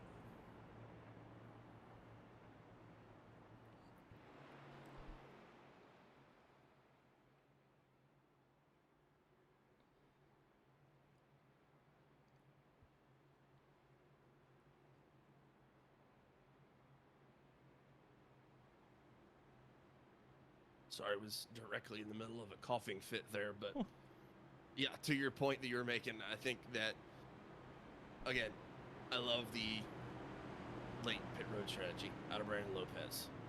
I think it's a risky play, taking just the right sides only, but you also got to consider there could still be another caution where you could go back and get those other 2 left sides. A lot of different things that are going to go into play here. Brandon Lopez shows that he has speed, and you've got short tracks, you've got short run speed behind him, you got long run speed behind him, so we got a lot of things going on here. But either way, Brandon Lopez going to be the one leading us to the restart, and he is going to take the green flag to make it lap 85 here at Gateway. Oh, Mitchell Wilson hard up the track. Mitchell Wilson into the wall in front of Ty Robertson.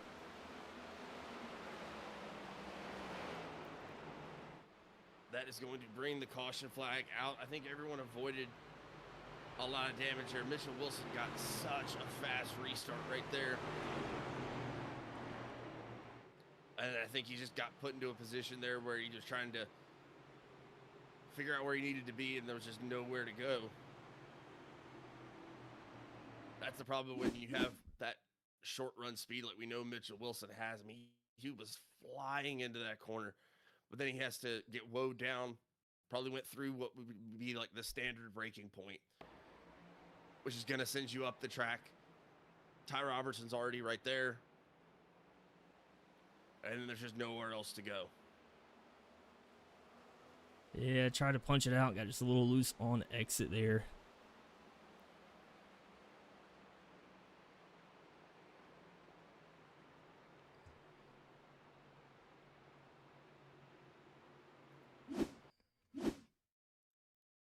Let's see if we can hop into the cockpit cam with him on this restart here.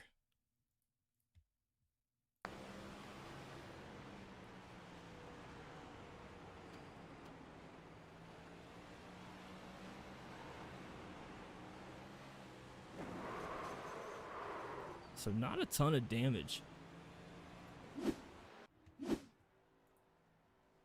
Still want to bring that thing down pit road to make sure all my damage is repaired. Ty Robertson doing the same thing there. Brandon Lopez going to maintain the lead of this race with Greg McConey behind him. Everett Larson lurking in 3rd place.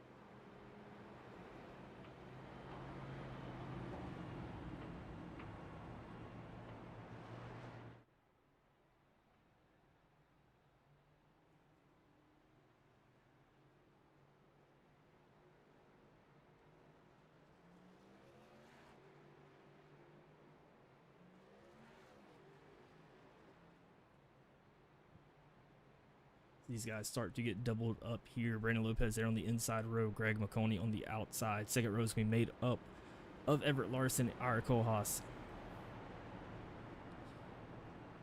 Third row is going to be Brandon Trush on the inside. Frank Marchese there on the outside.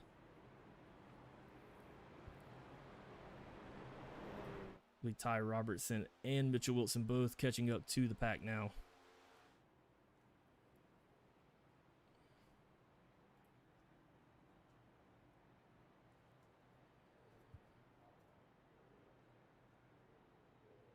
Again, thank you so much for joining with us tonight on this Monday night here at Gateway.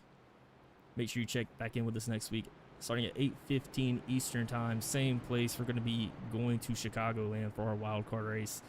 Last race of the regular season before we hit the playoffs. Yeah, definitely going to be looking forward to that. Looking forward to seeing this restart as well. Both Ty and Mitchell able to get repaired and get back onto the track. Lap 89 when we cross the stripe right here. Brandon Lopez again, really good restart out of him. He's going to take it right to the high side almost immediately. Everett Larson going to take the inside lane. He's going to be trying to clear Greg McConey right here, which he's going to do, but Greg's going to almost immediately try to cross him up right there, going to get inside on Everett Larson.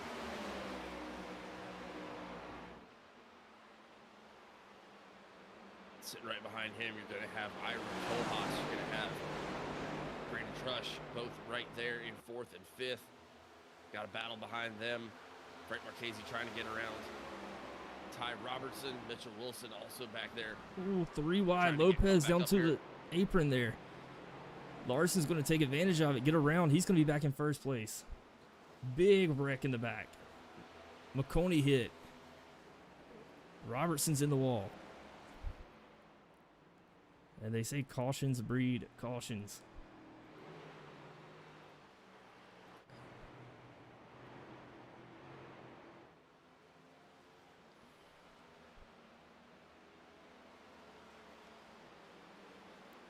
That all happened right there at the front of the field.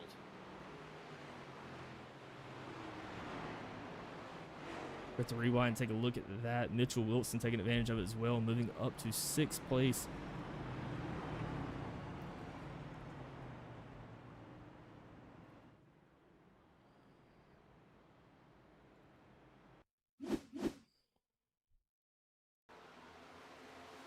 I believe this caution is going to be a little bit further back here where it started at.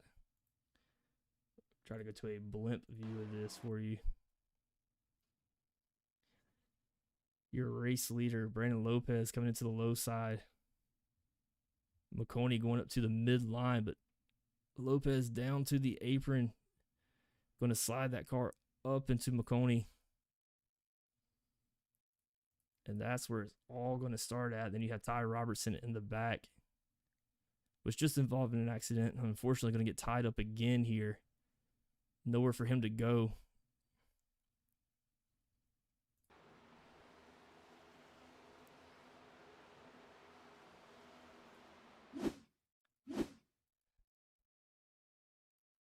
Let's take a look at it from Ty's view here.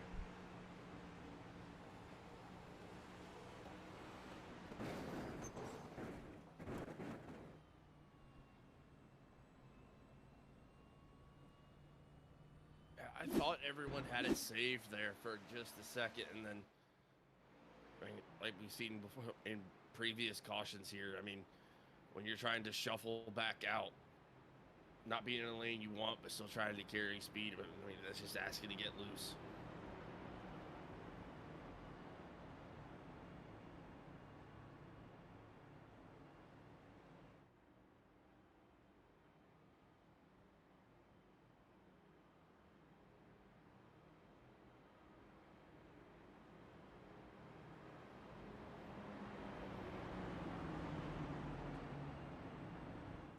Zach Baker down on pit road. Greg McConey, Ty Robertson.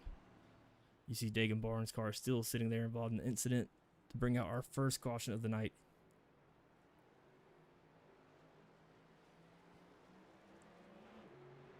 As we're trying to get everything reshuffled here, it looks like Everett Larson going to take back over your race lead here. Ira Kohlhaas is going to be sitting in 2nd place.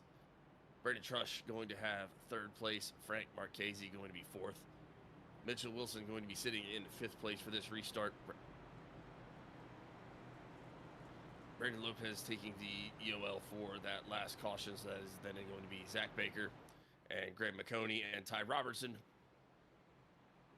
both getting caught up to the field here.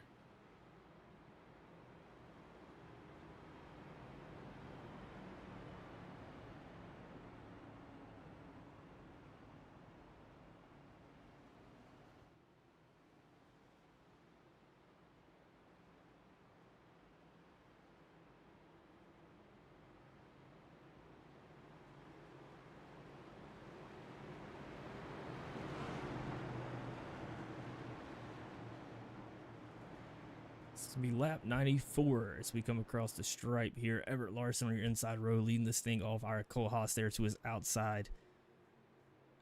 Larson will have control of this restart here.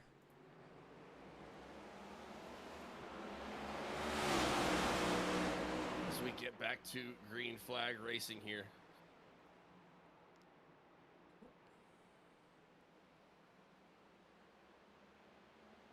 Frank Marchese flying up there to get that third place spot. Mitchell Wilson coming up behind Brandon Trush right now.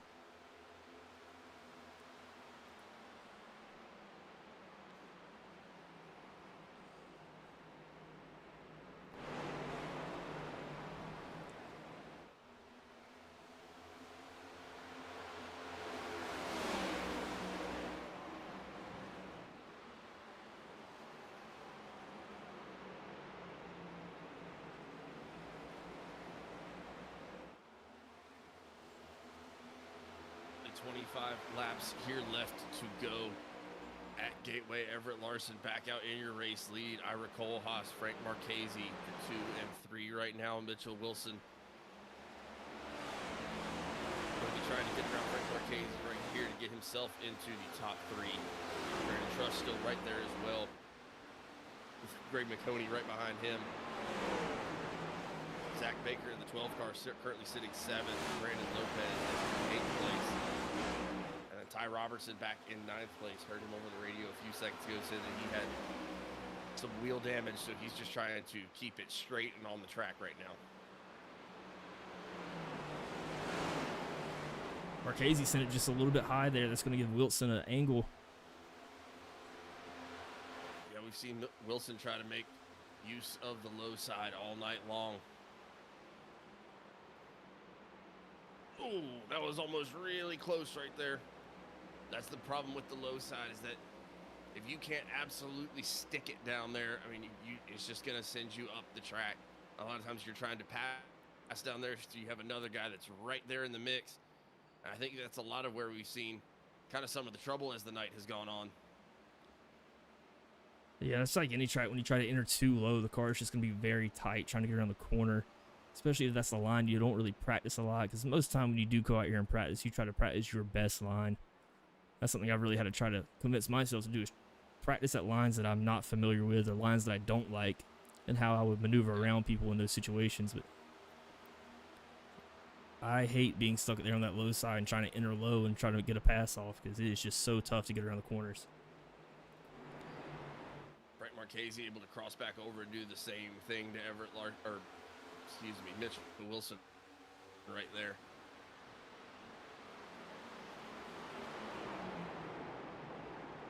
Mitchell Wilson going to try to take it low again.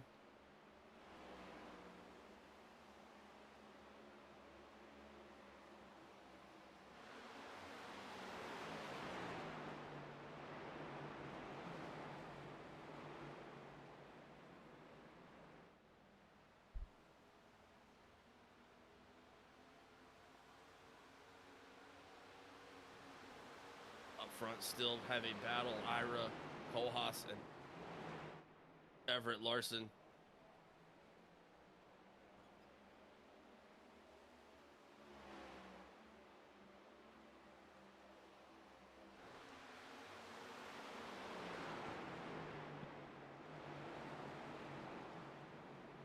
Here's some comments over the radio there. Heard Brandon Lopez saying, "I hate this track with a passion."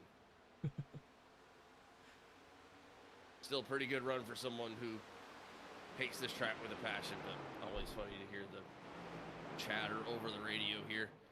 Frank Marchese able to get clear of Mitchell Wilson again. Now you got Brandon Trush in the mix, along with Greg McConey and Brandon Lopez, all trying to battle their way into the top 5 here, battle their way further up into the top 5 right now.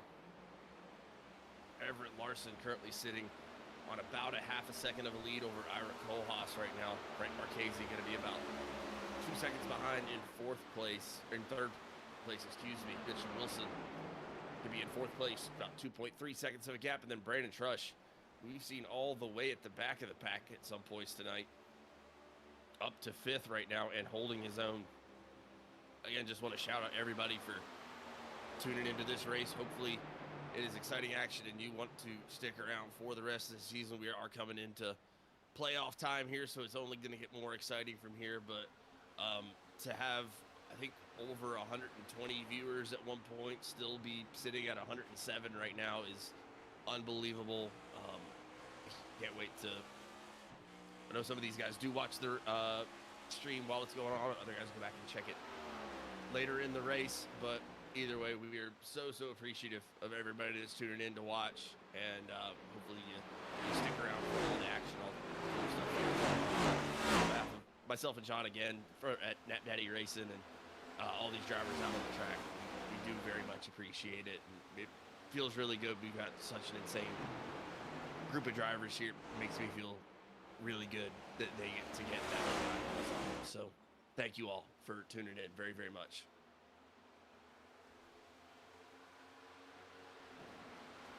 Ira Kohlhaas is sticking right there behind Everett Larson. Yeah, his line really hasn't changed very much. He's maintaining speed. I mean, he's doing really well. He's doing exactly what you want to do with, 104 of 120 laps in the tank. I mean, he's still right there in striking distance. You don't need to be like right there at this point. You can still be about a half a second back and still have plenty of time to be able to save something to go back and get him here at the end of the race. I just heard Greg McConey over the radio just a second ago say, quote, "car no turn."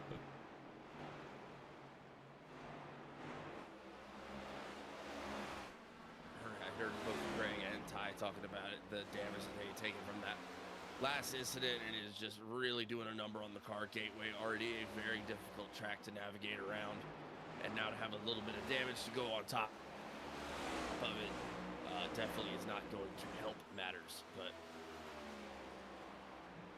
Greg McConey still sitting in 7th place right now. Then Mitchell Wilson going to be sitting in 6th right now. Brandon Lopez currently still holding on to the 5th position. Brandon Trush is going to currently be sitting 4th, trying to chase down Frank Marchese in 3rd. Yeah, Ira Kohlhaas and Everett Larson up front. And that's a big wash up the track for Everett Larson, which is going to give Ira Kohlhaas his first look at the lead right there. Everett able to save it on the way back out, but I think that is a really nice position for Ira Kohlhaas to be in with 13 laps left to go. I think, John, you're even pretty much on record as saying, even with 13 laps left in a hard to pass at track, being like a close second is kind of right where you want to be. Yeah, man, you don't want to make that pass too soon because then you kind of have to control the pace of the race there. But I'm not sure if Everett Larson has burned him up or not. I'm seeing his lap times coming a little bit slower. Ira Kohlhaas is about a 10th faster right now, but who's really fast right now is Brandon Trush, coming in about 2 tenths faster than your race leader.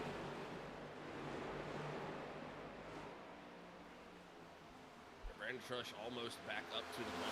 Marchese going to be battling for 3rd place there. Ira Kohlhaas sending it all the way to the inside on Everett Larson right there. Larson with just a good push out. Oh, Ira Kohlhaas very loose down to the bottom of the track. He's going to get that thing rolling again. Oh, man, that's so unfortunate to see.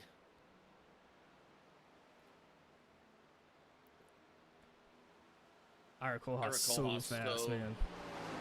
So fast, man. We was running a great race that we were just talking about. I think that might have been a little announcer's jinx there, because that is exactly the spot you want to be in late in the race, but just slides it out a little bit hard there. I mean, perfectly clean racing there between Everett and Ira, both really good racing. So now you're going to have Everett Larson still in the race lead here right now with Frank Marchese holding on to 2nd place right now. Brandon Trush in 3rd with Brandon Lopez right behind him in 4th place. Everett Larson is going to be coming up on Ty Robertson here in just a second. We know from that earlier caution is dealing with some wheel damage. See how these group of cars are able to navigate getting around a little bit of lap traffic, which is really the first time we've kind of seen guys have to deal with any sort of lap traffic tonight, but Everett able to get around successfully and keep building that lead for the time being here. Frank Marchese about 1.5 seconds back right now.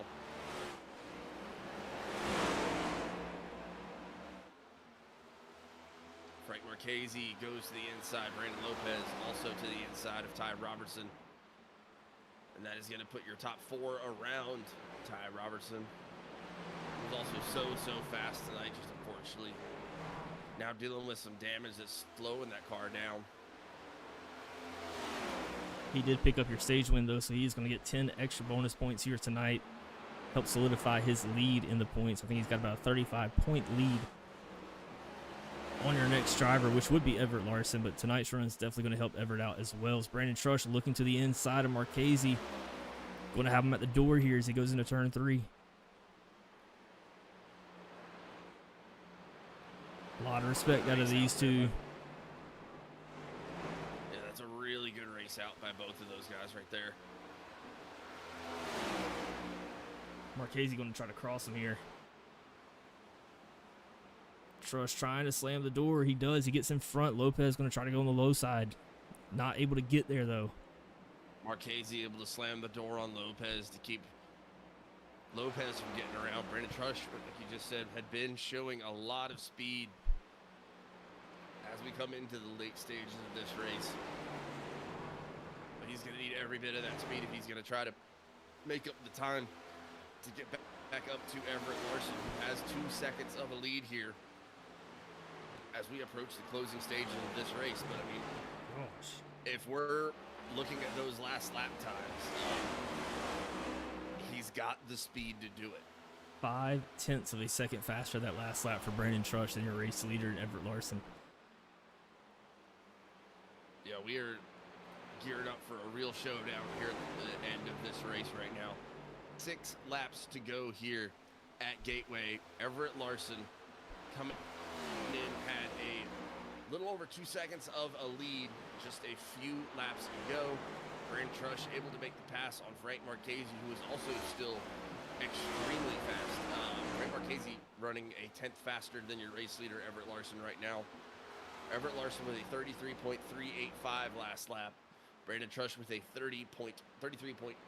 So that is 0.5 and 0.3 respectively for Brandon Trush over the last couple laps that he has been faster than your race leader, Everett Larson. But Everett's proved that he can be consistent here even on old tires. We saw him late in that first green flag run being on old tires, but still able to drive the car and keep it still successfully, which is half the battle right there.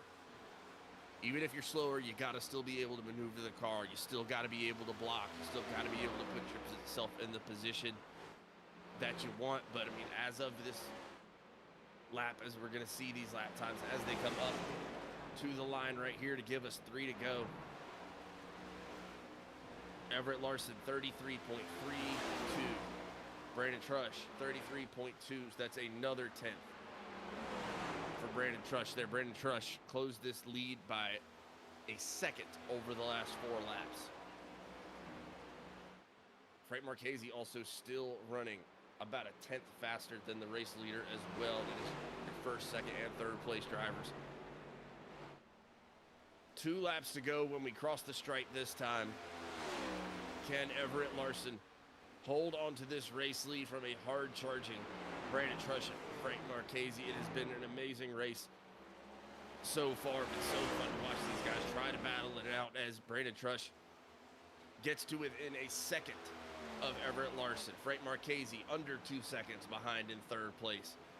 1, 2, and 3 have separated themselves from the field. Brandon Lopez in fourth, about 3.3 seconds behind.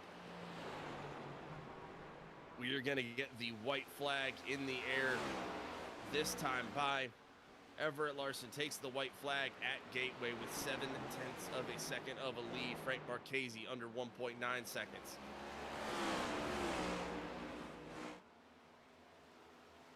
They just have to keep it straight for the last couple of turns here. Everett Larson still maintaining the race lead over Brandon Trush. Brandon Trush sends it into the corner right there, trying to get all the speed that he can. Frank Marchese still right there as well. Coming into the front stretch for the last time. No one's going to have anything to catch him. It's going to be Everett Larson at Gateway. Brandon Trush going to come home in second place. Frank Marchese is going to come home third. Brandon Lopez going to be fourth. Greg McConey is going to have fifth. Mitchell Wilson going to come home in sixth. Ira Cole Haas going to finish seventh place. Zach Baker, 8th. Ty Robertson, 9. Brian Gibbons, 10. Thomas McLaughlin, 11. Jamie Horn, 12. And Dagan Barnes, 13. What a race. What a show these guys put on tonight. But you saw how he performed in stage 1, and now you see how he performs at the end. Everett Larson gets to burn it down at Gateway.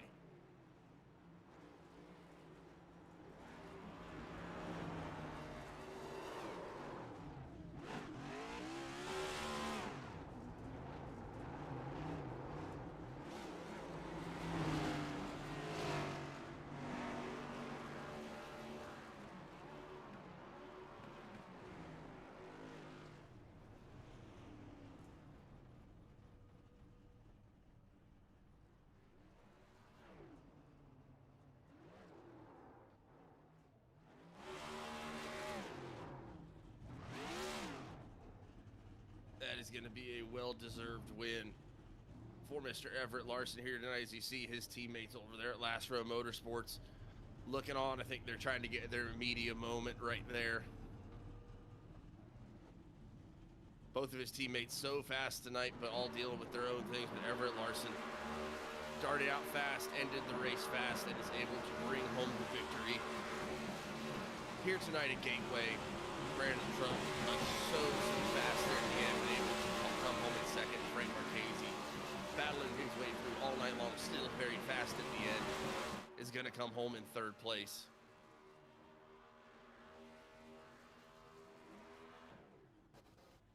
What a race we had here tonight at Gateway. What a show. Again, these guys just coming out here and putting on an absolute show here for us tonight.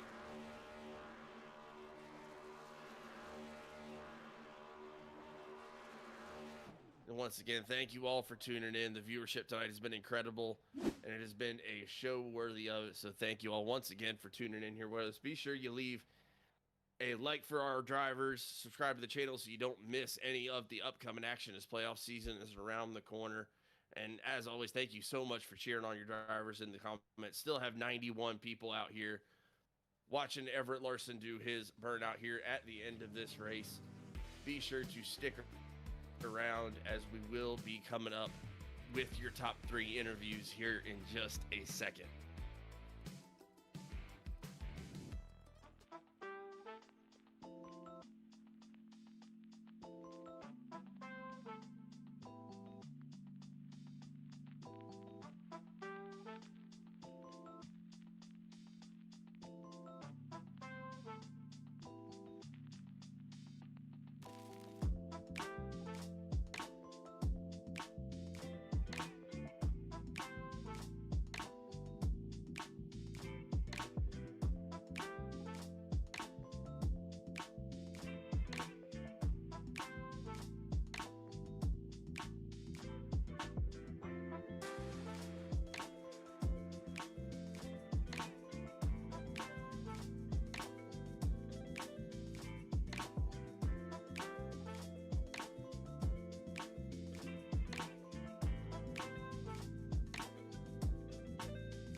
And we are back here on Knapp Daddy Racing channel out here on YouTube. I do have your drivers, your top 3 coming up here to the booth for interviews as I pull up Frank Marchese now. Frank, you got a copy of this in the booth? I do, yes. Hey, man, congratulations on P3 tonight. This is twice in a row that you're out here on a podium, definitely helping your point standings. Talk to us about this race and how dynamic this track was as the run went on. I mean, it wasn't really dynamic. It was a pain in the ass. You couldn't get the car to turn in the center. And, I mean, other than that, that was the one thing that everyone was really fighting all night tonight was just trying to figure out a way to get the car to turn in the center. I thought it was going to be a tough fight for us to get P7, and as the race is going on and on, start dialing the brake bias further and further backwards. It started to turn a little bit more, but yeah, it was just a difficult race, a fun but difficult race for everyone tonight. If you had to pick the do turn 1 and 2 over and over again, or turn 3 and 4, which one would you pick? Probably turn one. Turn four, it snapped in a weird way that it hadn't done all race, so that kind of caught me out. But I just made the mistake of getting too much on the curb. I feel like I could have held him off. It just made a mistake. And same thing with Thyra. He just did the same thing I did, brought out a caution, and fortunately it didn't for him. So sucks for him. He was probably a little bit better than Everett tonight. Yeah, Ira definitely had a fast car, especially there at the end, making up time and actually about to go for a pass there right before that incident happened.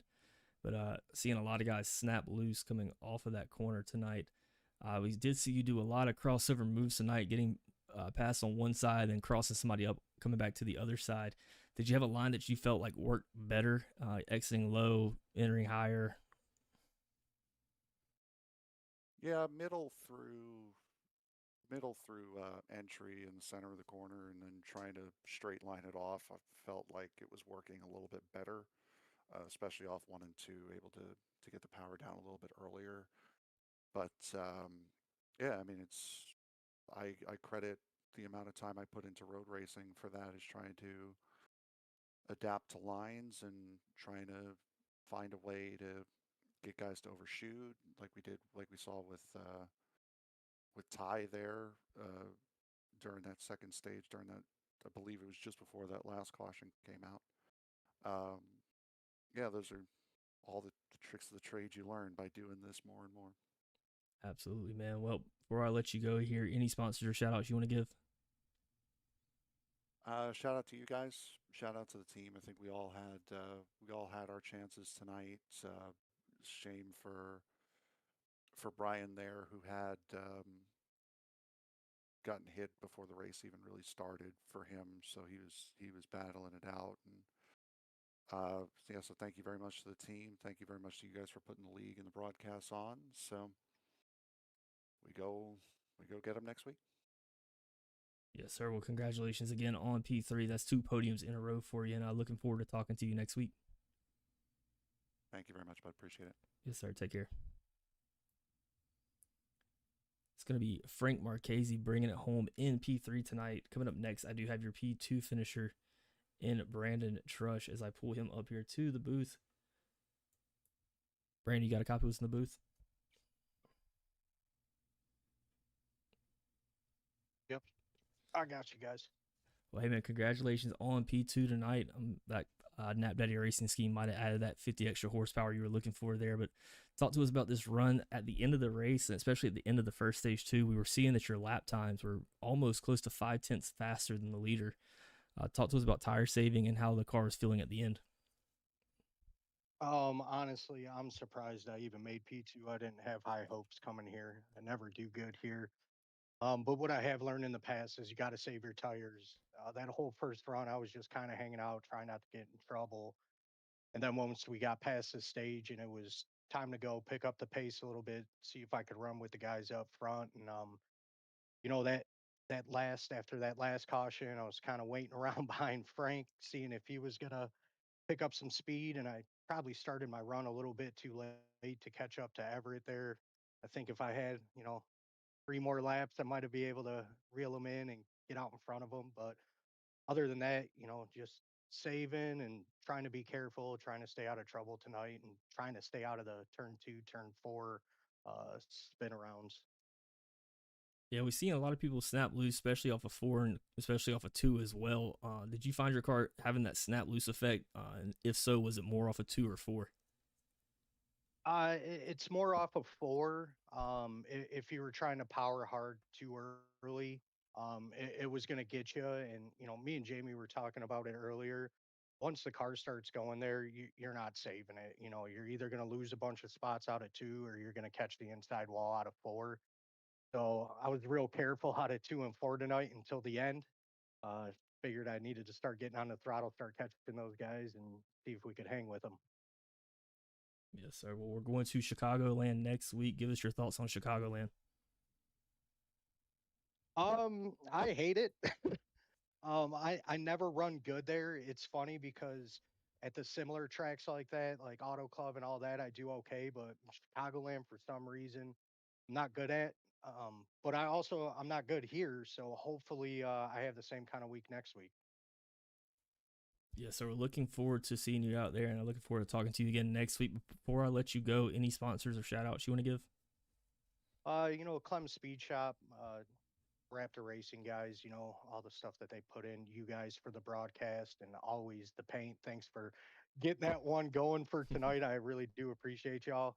Um, and I have a personal thing to say to Hunter. I really wish he would join more on Tuesday nights. He's probably coughing a lung up Okay. right now. There it is. Oh my goodness. Y'all are always sick. Yeah, as soon as I had a kid, 20 months ago, I've been sick nonstop since then. Those things are walking petri dishes. It's crazy.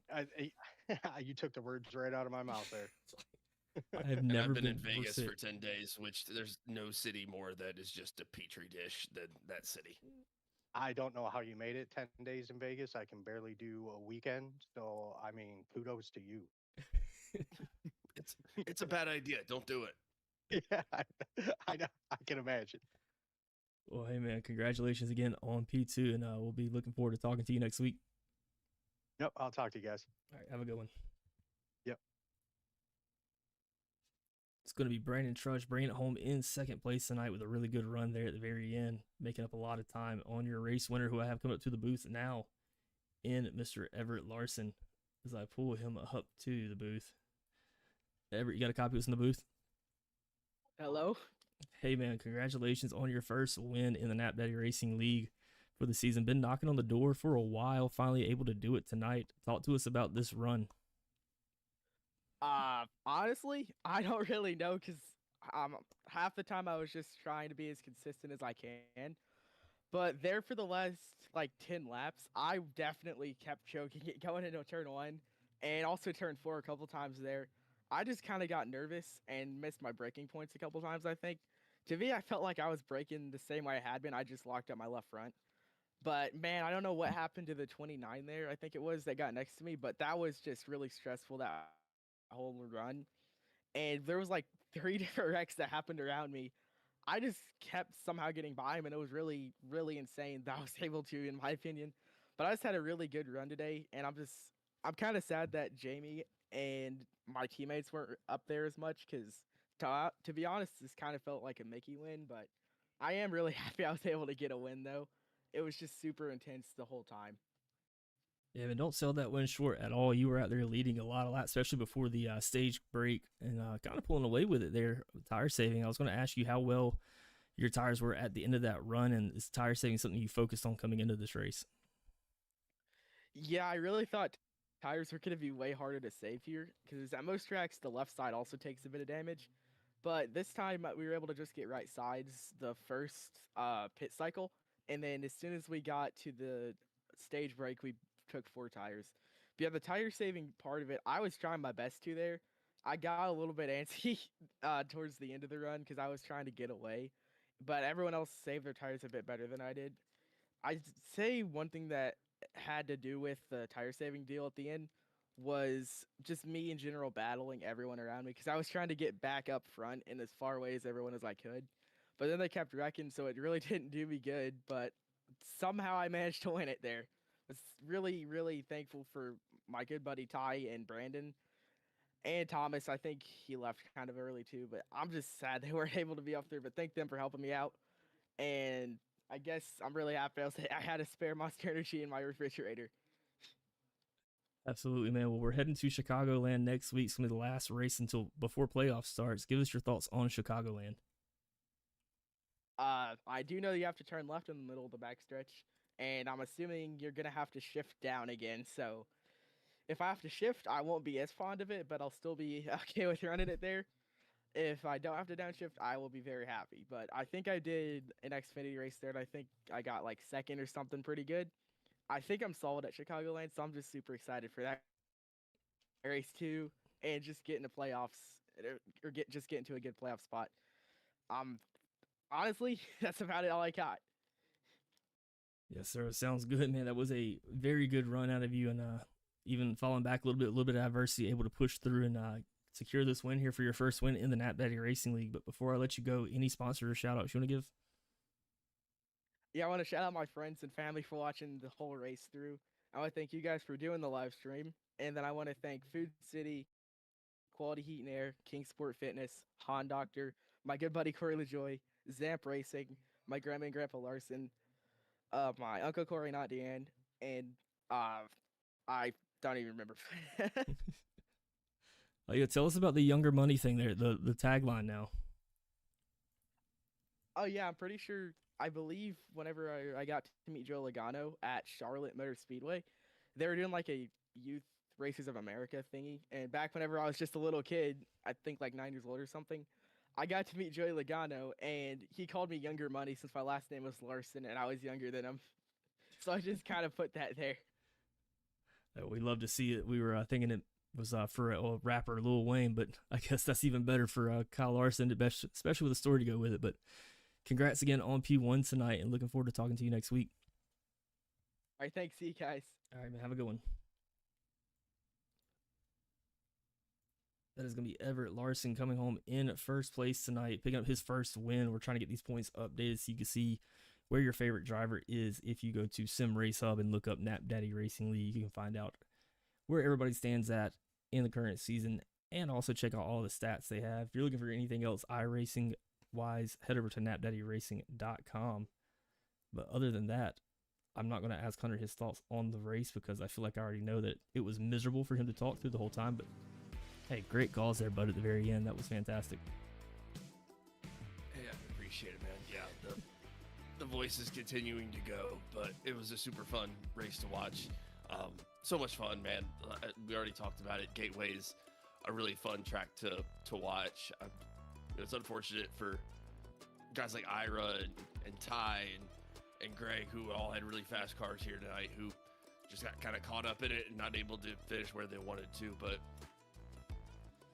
I mean, at the end of the day, Brandon Trush so fast there at the end. Same for Frank Marchese, putting down really, really fast laps. I know Everett talked about that, where he was kind of trying to drive out of his mirror and make sure he got it across, and kind of realizing that some of the other guys had saved tires really well, but at the end of the day, Everett Larson had really done exactly what he needed to do. He stayed safe throughout the entire race, led a bunch of laps at the early stages, and able to hang on to it at the end. I mean, it's hard not to like him. I mean, you hear the positivity in his voice. Like, I mean, he's talking about racing and the things that he was thinking about going through the race. It just sounds like he's talking with a smile on his face. And I feel like so many people get very jaded with racing. I've been iRacing myself for like 6 or 7 months, and I think I'm more jaded than Everett is at this point. And it just sounds like he's always talking with a smile on his face. And so it's just really cool to see that, you know, the younger generation is still interested in racing and excited about it, and that's really exciting for me. And Everett's been doing really well this season so far, so to see him get that win under his belt, it's really cool to see as well. But the guys all put on a show tonight, and like you said, with the guys putting on the shows like they do, it's really, really cool to be able to get a lot of eyes on it. I mean, we still have 80 viewers in the stream here at the very end.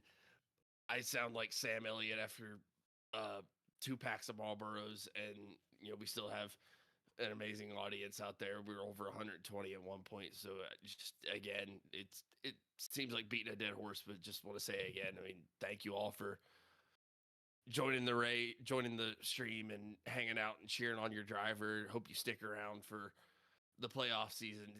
It's so cool, so cool to see. I know all these drivers put in so much time to not only race but also practice and make adjustments on the car and all the back end work that goes into the streams themselves. And it's just it's cool to see it getting the eyeballs that these guys deserve to get and that you get for all the back end work that you do on the stream. I mean, I'm just a voice here, but it's really exciting for me to see, and I'm excited to see Chicagoland and the wild card race next week. Well, you did a fantastic job, but you do sound like the administration lady from Monsters Inc. smoking a whole pack of Pall Malls at the same time. So we'll let you get back to your hot tea and honey, whatever was suggested. Wazowski. Yeah, that's what you sound like. Don't get back to my suggestion. Get to the hot tea and honey and rest up. Put it on ice for a few days. But we'll be back next Monday night here at the same time, same place on Knapp Daddy Racing channel on YouTube, as we take on Chicagoland for the wild card race. Again, 4 drivers fighting for 2 spots left in the playoffs. And we'll see how that goes when we head out to Chicagoland. But that's going to be it for us here tonight at Gateway. So for the last time tonight, I have been John. I've been Hunter. And we will see you guys next time. Take care, everybody.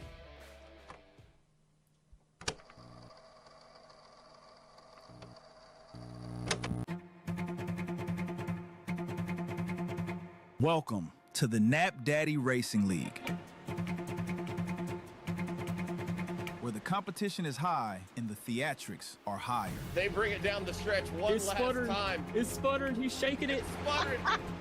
Brandon Lopez wins it at Charlotte in one of the greatest fuel strategies you will see. It's close battles, tight racing, and non-stop action. Y'all ready? Come to the home stretch for the final time. I think Ty Roberts is running out of gas. Ronald Breland's running out of gas. Ronald Breland going to be your winner of the very first race. Get loud. Get ready. It is going to be Hunter Simpson taking the race here at Auburn.